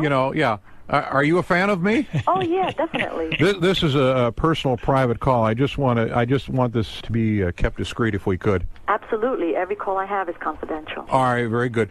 I just want to let you know we want to adopt a black child. And oh, really? Yeah. Well, I specialize. Let me ask you something. Now, how long does the process take? With an African American placement, it is a lot faster than normal. Well, now I prefer a light-skinned black, as close to white as possible. Sort of like Paul Abdulish. There is more than one kind of African American child. All right. Now, are the light-skinned blacks, are they less rambunctious? What does that mean? Are they rowdy? No, it all depends on how you raise them. Let me ask you this, can I return him after my ratings go up? Because, once these guys get older, I hear they can get pretty dangerous. What are you talking about? No. Because I don't want my girlfriend to get in trouble or anything like that. I don't understand. Now, will I be insured in case things go missing from my house, like a TV or a boombox? Well, what are you talking about? And can these kids play basketball yet? I'm sorry, these are new children. I don't want my girlfriend to get raped, you know what I'm saying? No, I don't know what you're saying. Do you guys give out coupons with the child, like for grape juice and spare ribs, that kind of thing? You got to be kidding me. No, it's not. No, I'm very serious. These are newborn babies, bundles of joy that you parent from day one. As far as feeding him, can I put a watermelon through a juicer? What? When is she going to hang up on him? I Do know, you conduct tests on the kids too? Because I don't want a gay one. This is a totally inappropriate conversation, and I'm going to I've had a few drinks. I'm sorry. You had a few drinks? It's only 1:30 in the afternoon. Well, I love Sinbad. Can I get one that looks like him? What the hell are you talking about? I'm really a very loving person. I didn't mean to upset or offend anybody. If you wind up becoming a parent of an African-American child, I sure hope you don't joke like that. Do they come with a cage? This is a totally inappropriate conversation, and if you're serious, come in and file Hang an up on him. application. Well, I need a playmate for Paul Schaefer. You know what, Mr. Letterman? Thanks for wasting my time. No, I mean, does the agency provide me with separate dining facilities for my black son? Get the hell off my phone. Do you douche with coconut juice? Fuck off. Hello? Do you douche with coconut You juice? racist. She's very racist. How many racist statements do you have to make before somebody hangs up on you? She hung in there way longer than I could have imagined. She's very lovely. Because even about halfway through, she goes, if you do end up being a parent to an African American. She was still willing to accept an application. There's a lot of them out there, A lot of black kids who need help. I think he means black kids. Yeah, there's a shitload right in New York City. You could adopt a few of them here. Well, thank you, Sal. You know what? Any conversation with you goes horribly wrong. Yeah, I stay away from the black we were kind of having fun with you, and then now you sound like you're a fucking maniac. No, the truth is that you don't have to go to Guatemala or Ethiopia to adopt black. Thank you very much. Thank you. Get a few off the streets here. There we go. All right, thank you. Okay, you're welcome. Get a few of them off the streets. Well, Those people, whatever you it's say. as if the people he sees walking around are up for adoption. How does he turn off every conversation? How do we have to usher him out of the room? That's so his it doesn't, gift. Yeah, that's his gift. It really is. And then his explanations are great. No, I didn't mean to offend anyone. You don't have to go to Ethiopia or Guatemala. Well, you can certainly tell why he was the excellent author of that phone call. I mean, a lot of those thoughts just came right to him. What's with this fucked up porn that you're into? I'm not into any fucked up porn. I work for the Howard Stern Show. It's called Good Audio. That's all I do is I provide good audio. You're not Somebody into out that there- granny porn? A little bit. That's not fucked up? No. Why, grannies can't get fucked too? Do you like getting laid? Yeah, but not by so an grannies. old lady can't get laid. Oh, it's because she's old. Because Mother Nature has taken her toll on her tits and twat. She doesn't have the right to get laid. Come on, everybody has the right to get laid. Your grandmother doesn't deserve to get a little cock in her pussy? Oh, God, come on, dude. What? What's the matter with that? Your grandmother can't take a load on her face, suck a mean dick, lick some balls, eat some ass? Your grandmother can't do that because she's old? What other kind of porn are you into? Piss porn. Piss porn is fun. Whole different, women fully clothed, piss porn. Oh, there's a new one. There's a new good porn. It's German windshield porn. It's really good. Where the guy sits inside the car, and the lady comes out, and she stands on the windshield and pisses all over it. And the guy turns on the windshield wipers, and there's piss flying everywhere from the windshield wipers, and it's gushing out, bouncing back from the window. But it's funny. That's more funny. Mixing it up. A little pee porn, a little old lady porn. A little bit of this, a little bit of that. That's what makes the world go round. Not hurting anyone?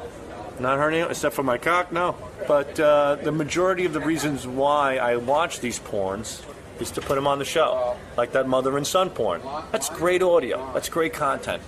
Hearing a mother say, son, fuck my pantyhose and stuff like that, or don't get me pregnant, then you'll have a brother and a son. It's wacky, it's stupid. You can't write this shit.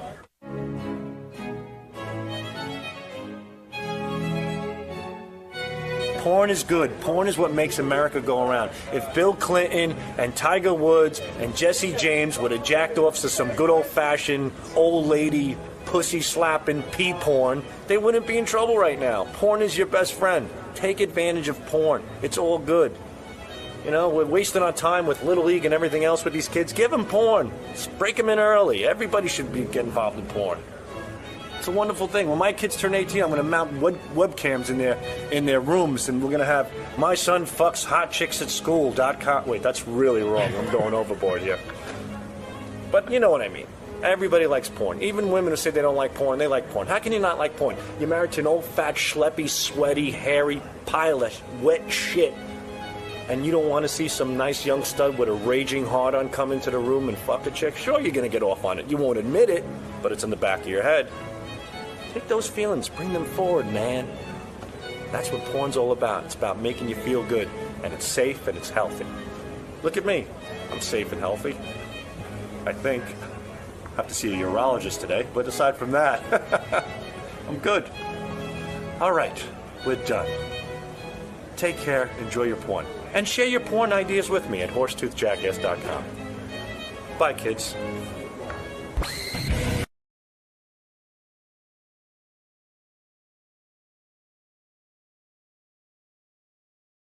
Let me tell you the Sal story real quick. Sal, the stockbroker, got caught masturbating in his studio Friday where he works. By Thom, who is one of the engineers here. Goodness. Like a top engineer. Yeah, he's one of the serious guys. Yeah. Who put the whole studio together. He's Thom. Yeah, and you know what, Sal?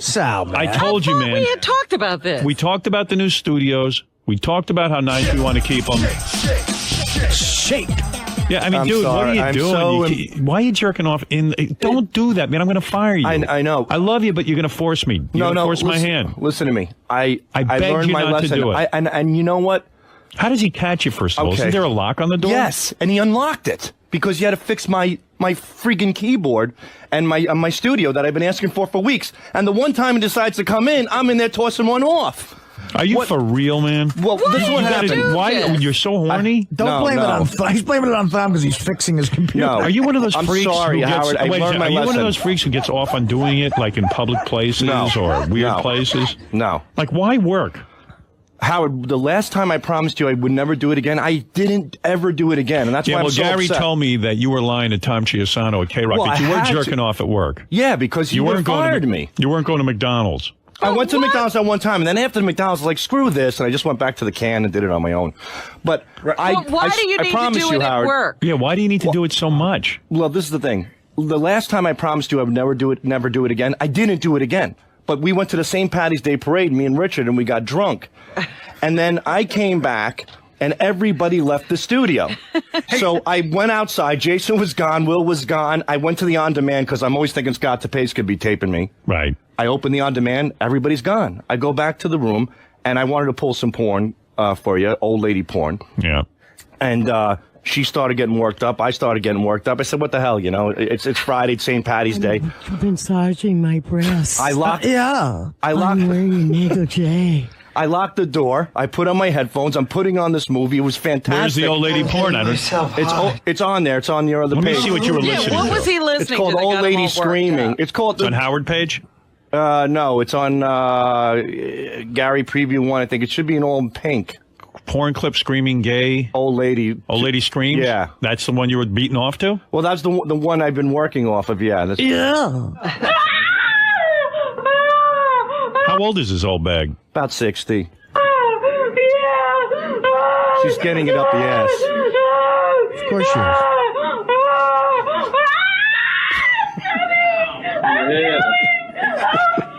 That got you nuts, huh? Wow. Is she hot that you would get, like it's a 60-year-old I have woman? a schoolboy fetish, I'm into old broads.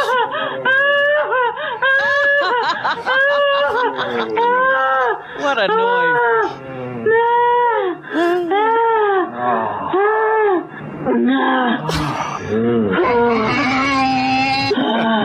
Hey, dude, seriously, can I be honest with you? I'm telling you, man, if you don't stop promise this you. behavior, you're out of here. I mean it, and it's not my fault. And You're the one making me do it. I swear to you, serious. it's never, ever, ever going to happen again. But the thing is that it's just disgusting, man. We got to work Yeah, here. there's a guy coming in to fix equipment. He doesn't need I to was so find you. embarrassed. It was the most. I've learned my lesson. And he saw you with your penis out? I had my pants down like halfway to my knees, and I had the headphones on, so I couldn't hear anything. So when he put the key into the lock, I didn't hear it. I turned my head. I see the latch moved to the right like a horror movie, and I jumped, and I just folded in, and the door opens, and there's Tom, and there's me, and I'm holding on to my knees, and I go, holy shit, you scared the shit out of me. And his face was white as a ghost, and he just kept walking, and that's it. And I just stayed there, and I waited for him Have to you turn. seen him since? No, I waited for him to turn around, so I buttoned my pants, and I pretended that my cell phone rang. I said, Do hello, you and realize I ran how out of there. dangerous this is? Yeah, it's come? very wrong. Suppose it hadn't been Thumb. I don't Right. know that he's gonna, but there could be other people walking. There could be women. Yeah, what if There it was could a be cleaning 22-year-old girl who person. got turned on and then just started wanting Right, yeah, like that's gonna happen. Wait a minute. You actually made Thom's face get whiter? And he was with another engineer, and they just looked at me like you know I what, should have dude? been. It was so bad. I'm Those sorry. are hostile working conditions. That's what they call that. People already think you're an asshole. It was an extenuating circumstance. You're blowing it. You're going to blow it. That's it. It's done. You're going to blow this gig. I'm not- I know it. No, I know it. You're going to end up in KC land. The timing's perfect after the Fire Sal website story. Really? It was just an odd thing. It was St. Patty's Day. I was What do you know drunk. about this, Richard? Well, Wait a second, man. I got such problems here. Go ahead, yeah. in Sal's defense, he called me right after it happened because In I his had just defense? left. I had just left when he started doing this. And he said, "Hey, Richard, I got busted masturbating. You're not mad, are you? Because I was Yeah. doing it in our studio." I was like, "Well, as long as you keep it on your side, I don't care." Thank God. Yeah, thank God Richard is a crazy redneck who doesn't care about this. I don't know, man. It's just, seriously. And Richard, you don't help when you say, as long as they're on your side. Yeah, I know, right? Exactly. All right, you know what? He ain't going to listen to me anyway. I promise. Dude, seriously, this is not the radio. I'm telling you, I'm being honest with you.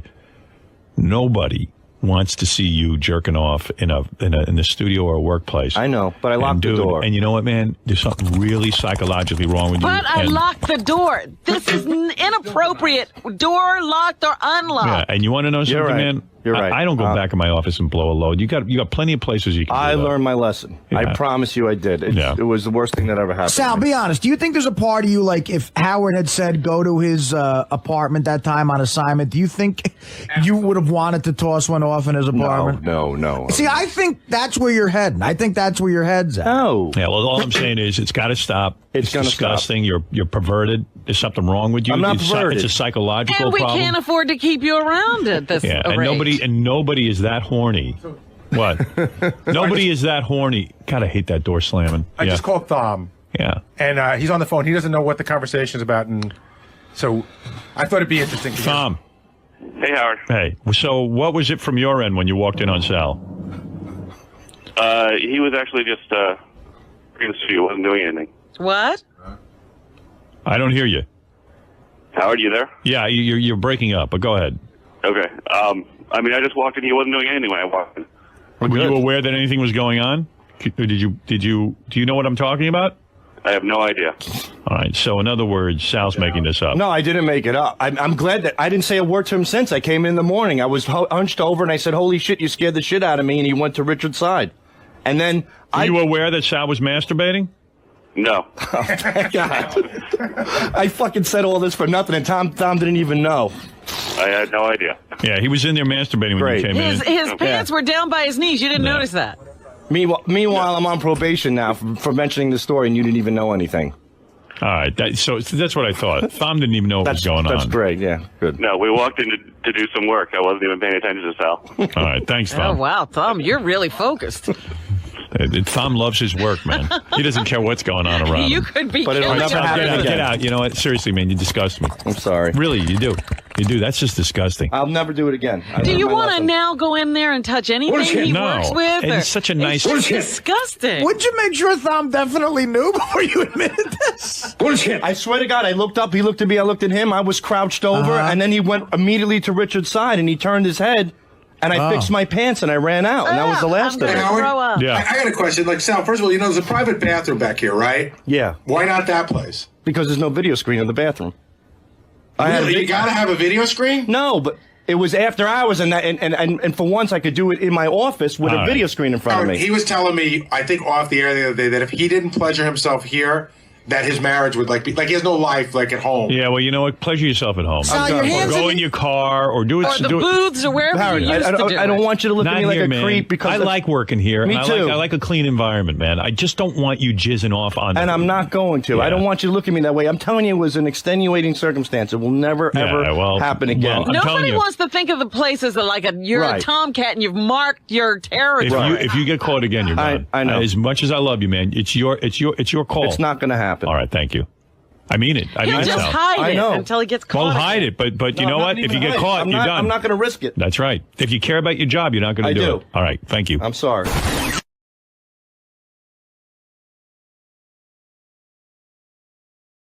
Anyway, I get this note from Gary yesterday Right. in my email. And it says, hey, Ba, ba, ba, ba, ba, ba, boo. this is really weird. Sal, the stockbroker who works with us. Yeah. You got to hear this one, Robin. Sal, the stockbroker who works with us, wrote me this note. And I go, well, what's the note? He goes, Sal is working Friday night somewhere, and he needs a place to stay because he'll be working late. He wants to use your apartment to crash. Oh, my God. Use whose apartment? Mine. Are you Tonight. serious? Oh, tonight. Tonight he wants to use my apartment. I go, Gary, it's a goof. And he goes, no, I don't think it's a goof. It's got to be a good He's dead You serious. wouldn't ask that. Come on. He's dead serious. So I said, I'm doing everything I can, ladies and gentlemen. Yeah, right? Yeah. So he goes, Sal's dead serious. He wants to use your apartment tonight. I go, Gary, you don't know when a bit's going on? It's got to be a bit. It's a bit. It's a bit. They're setting you up. I think Sal's a funny guy, and if this is a bit, it's the funniest one. Is he's it a ever bit? done. I have a great idea, Sal. It was a bit, right? If I could take credit as a bit, as it being funny, I'll say it's a bit, but it wasn't a bit. Are So, you? so Gary says to me, it's not a bit. Sal's dead serious. And Sal even said to him, you know, this is a really weird job. He goes, any job I ever had, people never told me I was inappropriate. But here, every minute, people are telling me I'm inappropriate and saying weird things. Right. Oh my God. All day long. Sal, why would I want you in my apartment sleeping? It's not that. I didn't have a place to stay. Who cares?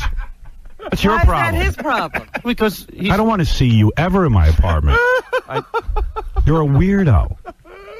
What were you thinking? First of all, he just lost $1,100. $1,000 to Roberto the salesman and $100 to me. Why? How? Because we bet him, and then another $300 for the hotel room. Bet him what? that you would say no. He really said, he goes, why is it so weird? He goes, I think Howard's going to say yeah. Why would I want him in my apartment? I said, Howard, it's not that. What is it? I have to stay late in the city tonight. Yeah. I don't want to stay at Christie's place because he hasn't changed his sheets in 3 weeks. Okay. I don't want to stay at Will and Jason's. Okay. Because who the hell wants Jason lurking over you when you're sleeping? He's a half a homo. Okay. And Artie lives in Jersey. I'm sure Artie would definitely let me stay, but I don't want to go to Jersey. I'm already in the city. Why do you think Artie would let you stay? I'm not so sure about that. Well, maybe not, but Gary lives in Connecticut. Bet somebody another $1,000. I'm in the city. You were my last resort. I would never want to bother you. I felt uneasy. I asked Gary in advance. You got to be kidding. I still don't believe I said to Gary, if he's serious, dude, you have a we got to fire him because he has I'm not no serious. goddamn I'm not common serious. sense. Wait, can I tell you something? This is exactly what he told me. He goes, listen, it's not a big deal. I'll stay in the guest room. I'll take a shower in the morning, and then Howard and I will jump in the limo together, and we'll come over. Great. No, you didn't say this all. You just didn't. Sal, you're officially the funniest guy I've ever met. What? There is no way that no way. No, he's serious. No and way. Gary said, Howard, Sal, give I it said, up. Gary, don't you know when you're the victim of a joke? Would it be safe to say, Howard, we have a pretty professional relationship off the air? No. Oh, okay. Well, no, it wouldn't be safe to say that. We barely have a relationship, and I don't want you in my apartment. Well, that's mean. Ever. Mean?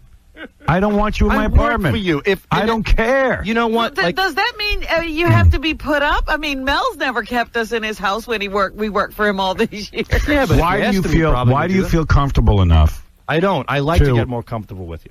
Why would you feel comfortable asking me for a place to stay, but not to email me that note? You had Gary give it to me. Well, no. He said to me that his email was down, so he forwarded it to me. He would have sent it directly to you. All right. Oh, you're kidding. Believe me. I told Gary. No. Benji's night is tonight to stay over. The guest room is booked.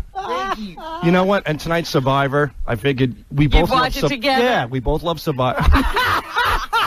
Sal, come on. He had a whole evening planned. Sal, have you ever heard any one of us asking him to do that? You know what? If it was a date, in other words, like we could sit and watch TV together on the have some couch. laughs with Beth, watch Survivor. We both love it. We both talk about it. Insane. How am I insane? You know what, Howard?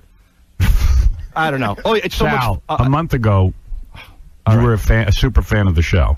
You still are. Now you're Yeah, unfortunately, you're inside the door somehow. Somehow, thank you. Go do your TV show. Wow. Howard, you spend weekends with Dominic in the Hamptons. No, I don't. You don't know anything about my life. You mentioned it on the air, dude. Okay.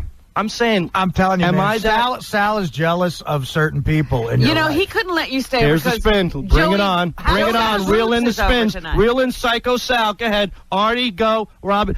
This has Well, let nothing- Robin go. Yeah, I was saying. Why does this? Excuse me. No, Thursday you night- excuse me. Why does every Thursday night conversation? is Joey Boots night. Oh, Yeah. please. Yeah, I mean, you're no different than Joey. Honestly, Joey's as good as you are. What? As a human being, he's Now you're fine. crazy. All right. You know what? Hey, I'm stuck when in is- the city. I asked my boss, Howard Stern, if I could Yeah, crash first of all, in this I'm not- huge apartment and sleep in a bed. And just I'm not be your a- boss. You've Your never boss- seen the apartment. How do you know what's I would love to see it. I was going to do a whole write-up after I don't that. want you to see. I had visions of us hanging out, laughing, watching Survivor. I was going to cook for you. Oh, my God. You're Howard, an idiot. I am a great cook. You're an imbecile. I'm so glad I came to work. I'm an for him. imbecile for politely asking Howard if I can spend a night at Dude, his my job- huge place that I would. You don't know if it's huge. You don't know anything about it. I don't know. So what if it is huge? What's the difference? It's not your huge. See, I tried to tell you this yesterday. How do you even know it's huge? It's You Gary's tried to fault. have a conversation with him, and he can't even listen. No, I'm listening. It's your fault, Gary. No, I told you yesterday. He came to me and he said, I asked him first. He said, "Do you think I'm off?" And I said, "I think you're way off." But he insisted that he wasn't that off, and he goes, "Gee, I don't understand why." And I said, "Howard wants to go home, live his life, be left alone, sort of relax, get ready for the next day. And, you know, you're sort of a loner in that respect." Loner? I mean, who wants Sal in their house? And I said, and he said to me, he goes, "You know what, Gary? I think you're off on this one." Let me tell you, Roberto, the sales guy, was laughing harder than Artie. Even he understood. And he goes, Sal, you're out of your mind. He goes, "No, I think you guys are off on this. And Gary, I'm going to send you a note.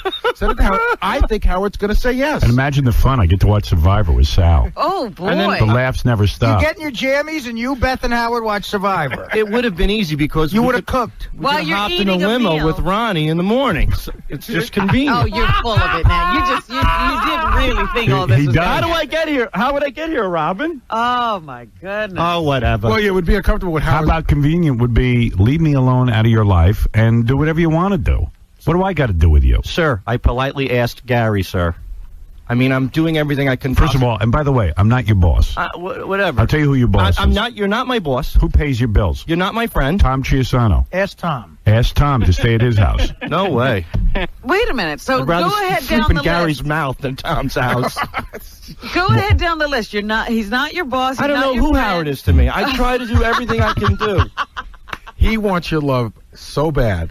I had lunch with Lewis the other day, and I was just saying, how come I can't have the next? How come I can't go to the next level with Which Howard? is what? Because you're a girl. Well, hold on. Dude, he's trying to get to second base with you. What is he talking What next about? level?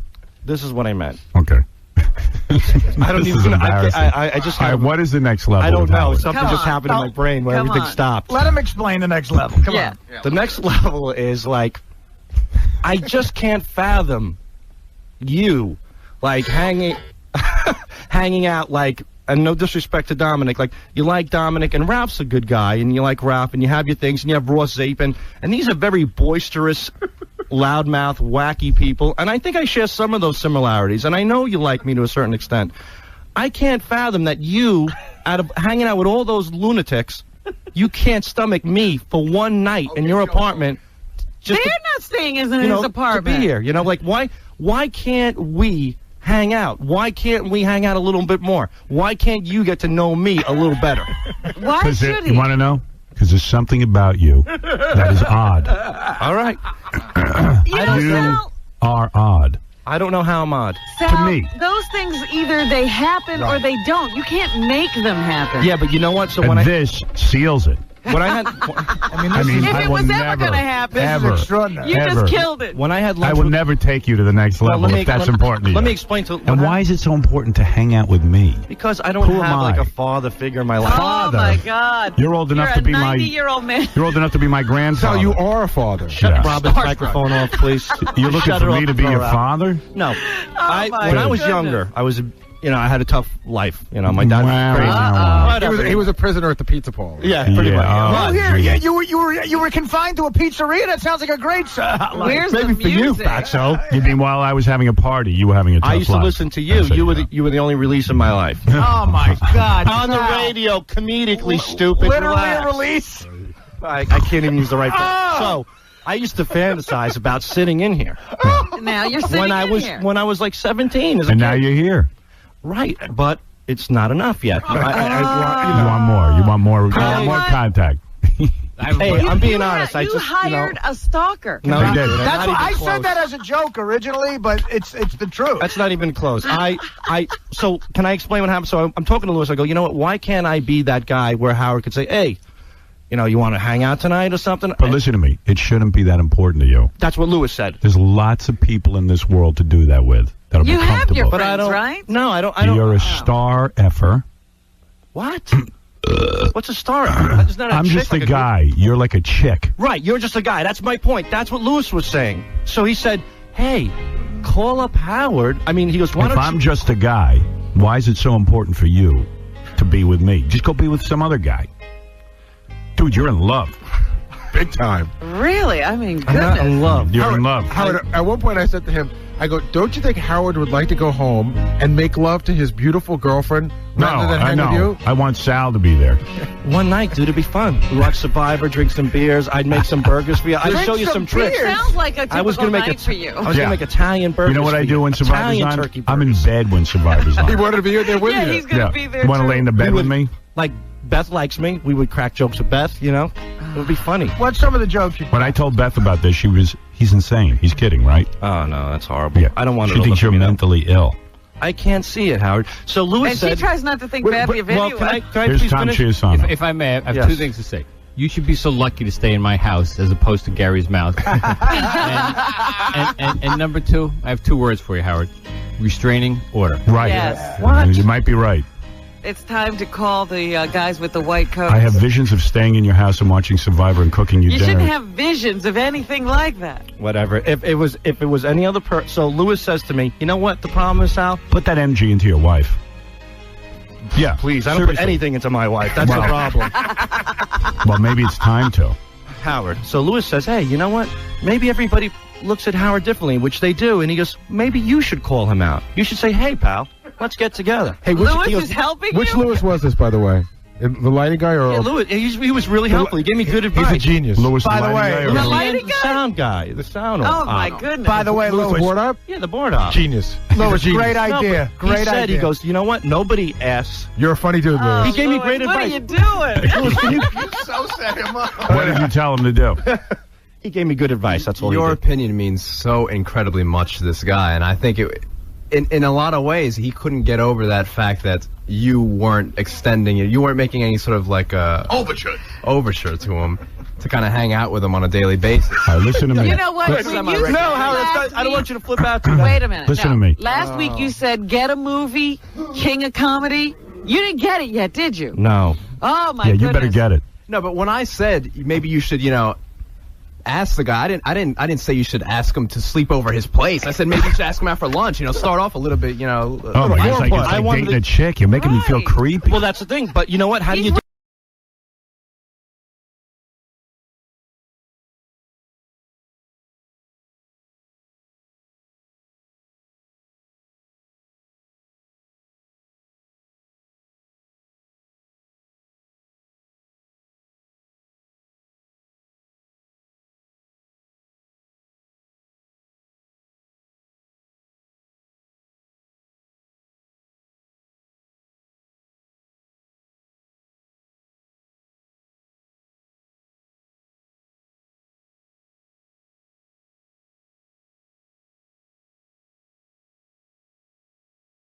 I didn't know we had such a catalog of his Oh, nuttiness. he's nutty. Dude, this is the creepiest thing I've ever heard in my life. You know what? If I want to be with Howard. All I right. want to be with him at night. I want to cook for him. I want to be with him. I'd I want have, to be. we'd watch Survivor together. We're going to drink beer and survive. Dude. Robin. I had why visions. Are you focused on me? Go focus on other guys. I am the guy with the I'm balls dumping you. to take the initiative. The and say- balls? You Yeah. shouldn't even. What are you doing, man? Go have some fun with your friends. I don't have any friends. Yes, you What do. kind of a relationship would it be if you coerced Howard into spending an evening with you? So if you don't have any friends, doesn't that tell you something? If the friend you're focused on is some famous guy, I have friends, but I just needed a dude, place to stay. go make a But friend. see, wait a second. Let's be honest. That's not true. There's a lot of this is a discussion we had yesterday. There's a lot of places you can stay. Like where? You could have asked Jason. You could ask Will. Forget about those things. Hey, you they said. have these places You could- in Manhattan called hotels. Listen, you had lunch with your buddy Lewis yesterday. He's got a place in Manhattan. Hey, that's nothing. There's a new page 69 on howardstern.com, Yeah. our gossip column. It says that they caught Sal going through the releases looking for Ace Frehley's home phone number. Are you serious? Yeah. It's not true. Oh. It was true. Can I explain it? Here's what he said. I want to give you the quote, and then you can explain yourself. He was looking through them. He didn't do anything about it. He said he just wanted to see what it looked like. Oh my God! The phone Howard, number. if I did it The on whole release. if I did it on the sneak, I would be guilty. It was laying on the intern's desk, and it said Ace Why Frehley. do you care, dude? You're psychotic. What the hell? I What, looked just at because a guy number. is in a band, you're going to stare at his home phone And number? his stare at his release? I His just release was looked like curious every what other he put release. down on there. You want to stare at his release. Ace's I release. just stared at the release for a second. I just stared at And it. then you want to come stare in my apartment. Yes. I Yeah. mean, I just want to sleep there so I could be here in the morning and efficiently work for No, you. that's not what it's about. Howard, does he have your address? Because No. No, he's not. I'm going to put out a bulletin. Now we have to hide everything from Sal in the office. Howard lives in Poughkeepsie. Go Yeah. visit. All right. Thanks for helping. Dude, you might be gay. I'm not gay. I don't want to have sex with you. Oh, yeah. I promise you I don't. Lewis, was it the creepiest conversation when Sal was asking you what to do? He's just very insecure, and I think that if you were to, if Oh, you please, somehow Louis, gave stop him it. this somehow acknowledgement that he's doing a great job, I he's a told great him guy, already. that He's- would mean the world to him. Louis, we do that I every told day. him. You don't hear that in Yeah. the commercials. We tell Dude, them. I took him I out hear to you. dinner and told him he's doing a good job. I'm not saying you're doing anything wrong. I'm just saying that from his perspective, this is what's happening. It's okay. But it doesn't make you think he's a little bit crazy? Well, yeah, but who isn't around here? Oh, come on. Thanks. yeah, but not like this. This is really This odd. is another level. You know, Artie, if you worked on a Fred, come on. I still think it's a joke. Wait, you know what I'm waiting for the punchline. Wait a second. Because Here, Howard. He cannot be a fan of this show. That's such a- listen for 20 years or more. Here's the analogy. And think that this would be okay. Do you think it would be okay for Vinny Favale to ask Letterman to crash at his place? Yeah. Okay, now you're But nuts. Vinny would ask it. No, you're really nuts. No, he wouldn't. All right, well, who cares about it? Vinny's retarded. But No, Howard, you're retarded. you know what Joe, this you're is? on the air. There we go. Hey, Howard, I heard Sal called up back. He wanted the recipe for engagement chicken for dinner. Yeah, that's what we're hearing too. Unbelievable. No, but Howard, the only difference with Sal is that it's really out in the open. I've seen people in the hallway who, if they come up with a bit on Lotus Notes, and if you don't give them credit for it on the air, they have for the next 24, 48 hours just a vehement hatred for you. Really? Yeah. Wow. Who are these people? I'm not going to say, but I mean... Well, I mean, when people write something, Leno doesn't credit each person in his monologue. Exactly, but you validating what the other work that people do around here means the world to so many people around here, because you have a lot of insecure Some people have to, like, sort of go see psychiatrists. I was going to say, And deal maybe with their we're problems. hiring from the wrong pool. Right. You mean the audience? Yeah, Letterman and Leno must be going to professionals. Well, They have I know. agents. They have Letterman- agencies they call. Letterman hires from Yeah, Artie, Harvard. like your career was really flourishing before you got hired here. Mr. Dirty Work has spoken. Letterman hires. Sal, shut up. Letterman hires from Sound like a Harvard. bigger idiot. Oh, God. Letterman hires from Harvard. I think Leno steals Letterman's writers. Right. Yeah. They So go to those are guys agencies. who actually have something going on, and they're not stalking the people they work for. I've been going directly to the audience. Robin, can I ask you something? Robin, when you worked as a nurse, and let's say you had to do a real late shift and you were stuck in the city, would it be okay for you to ask one of the surgeons that Sure. to crash his place? No. What are the surgeons? They're No, alive. if it was a good friend of hers, yeah. Yeah, but She's not a good not friend of just mine. a surgeon. I thought we were. No, we're not. We're All not right. good friends. When All right, did we're you not get good the friends. impression that you were friends? What gave you that impression? Howard's polite to me. I do a lot of bits for the show. We talk. We Polite laugh. to everybody I work with. After the show doesn't make a I friendship. needed a place That's to a stay. job. I asked him. I'm sorry for No, asking you. this is weird. Joey, you're on the air. Howard, Sal is the best thing that has happened to the show in ages. Thank you, Joey. Does that mean Howard has to been put him on? hired. Sal is the best thing. He's a comic genius, and I truly believe he's serious right now. Oh, he is. Because I know the guy and he's delusional. Thank you. Right, because I you don't know even if I should understand that he doesn't necessarily get to sleep at Howard's house because he works here. No, I know the guy. I know how he thinks, and I know what he said to me before, and I know No, he's he's- totally serious right now. He's suffering from dementia. Hey, Howard, I don't know what I'm suffering from. did you ever go to, did you and Stuttering John ever go to the gym together? No. Ever? No. Because Sal was under the impression that you and John used to go to the gym all the time together. No. So Really? He's got the scenario in his head that he should be doing that. I had a personal friendship with John. John used to come to my home. Yeah, And, But John stalked you the same way. I'm hearing the same kind of thing here. yeah.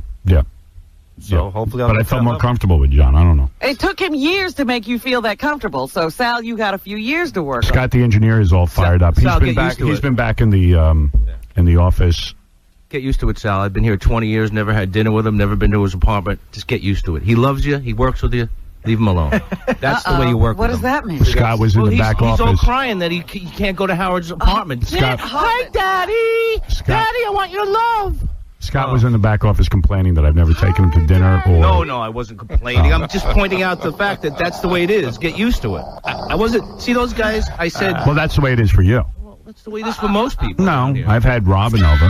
I understand. Fred, Artie. Fred, Artie, Yeah. Gary. Sal. Nice apartment. There's just certain people I don't want over. Right. Wait, You what were was one that? of them. All right. You don't have to have everybody over. I'm not crying But about it. who wants to even I'm be just with the way- me? I'm miserable. Boy, that's a nice big apartment, too. A lot of rooms. Nice views. Yeah. Huge. I'm not a. Boy, that Beautiful guest kitchen. area, Sal, that you And a missed. kitchen to die for. I know Sal could really cook up a storm I in can there. really cook out. I made something called chicken alla Salvatore. You would love it. Ah, Six yeah. burner stove, you'd love it. Because I want to touch the food you'd touch. Got a big TV you can watch Survivor on. 100-inch. We can talk about Stephanie. First of all, Jason and Will live in New York City. Yes. Benji, Fred, They're buddies that he hangs out with. Fred is not a buddy Okay. he hangs out with. Fred would never let me stay at his Richard, place. Isaac, At least he was Richie wise enough Wilson, there. Robin Radzinski, Oh, that's Ganji, nice. I like Lewis. Robin. Lewis.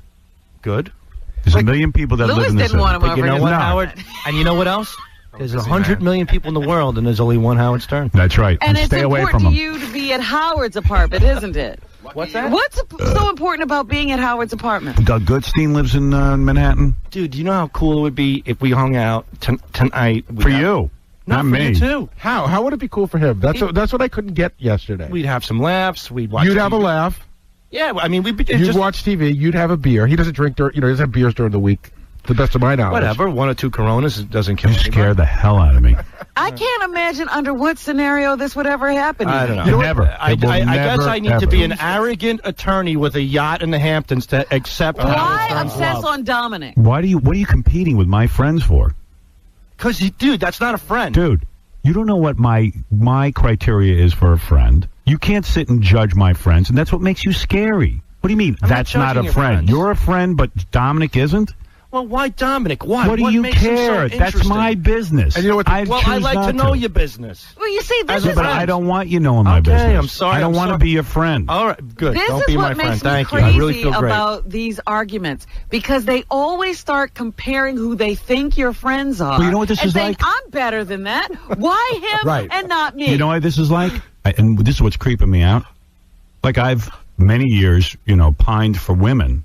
And I go, Right. why is she with him and not me? But I'm telling you, I have heard this before in this office, and I have never understood why it's so important to the point that they start, because Dominic has done it. Dominic used to run down Ralph all the time. He couldn't understand why you were close to Ralph and not him. I love fish. I buy steak for I know. Stuttering John used to do it. Why those guys? I want to be his friend so I know, much. and I'm the biggest bore on the planet. Well, the other thing is these things have to happen organically. You can't Right. engineer They them. just happen.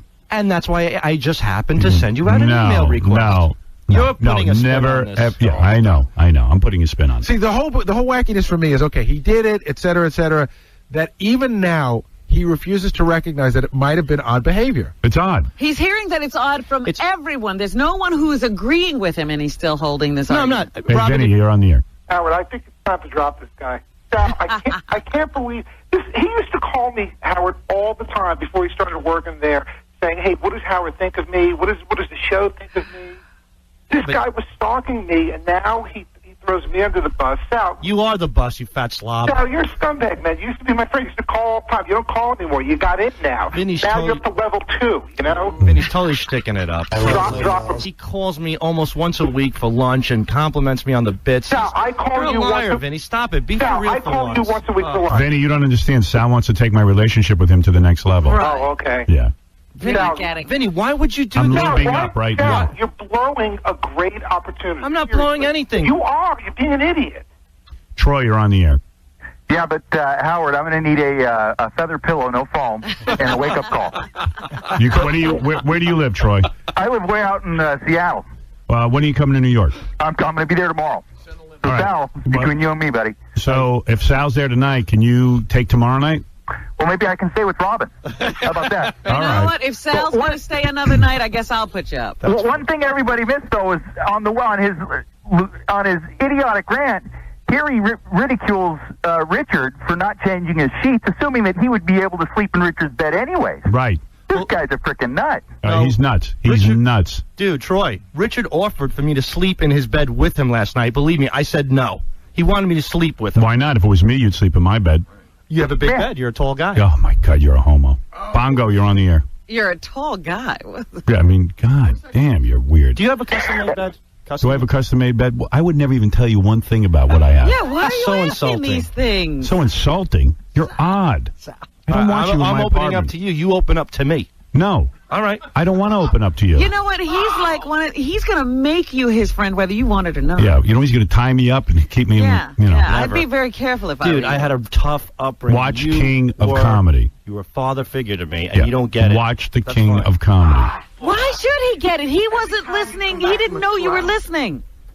Don't you know why I'm here? It's not about the comedy. Oh boy! Get wait, out I didn't mean then. that. Wait, Get wait. out. What's it about? What's it about? It's about You love me.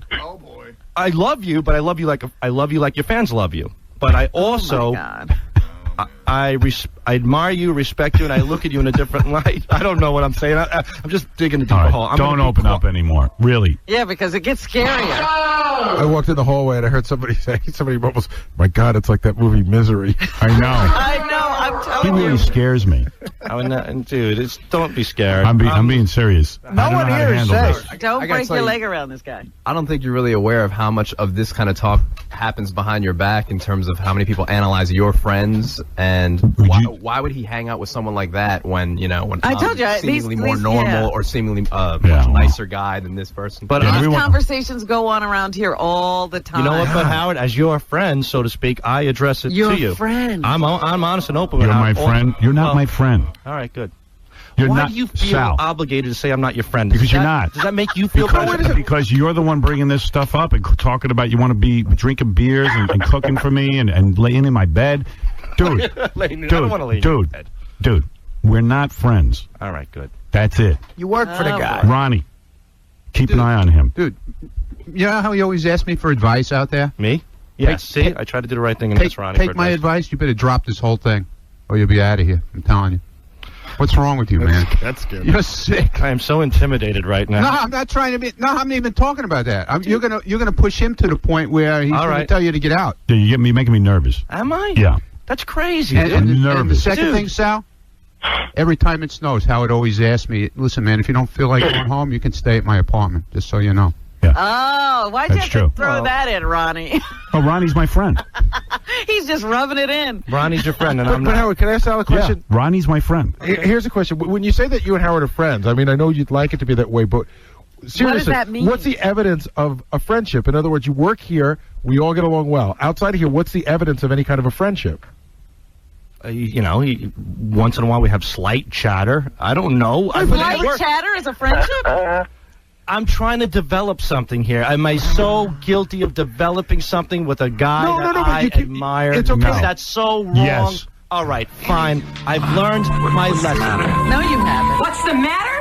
I'll tell you what's the matter. I go out of my way for you. I do everything to try and make you happy. I feed you, I clean you, I dress you, and what thanks do I get? Oh, you put the wrong paper, Annie. I can't write on this paper, Annie. Well, I'll get your stupid paper, but you just better start showing me a little more appreciation around here, Mr. Man.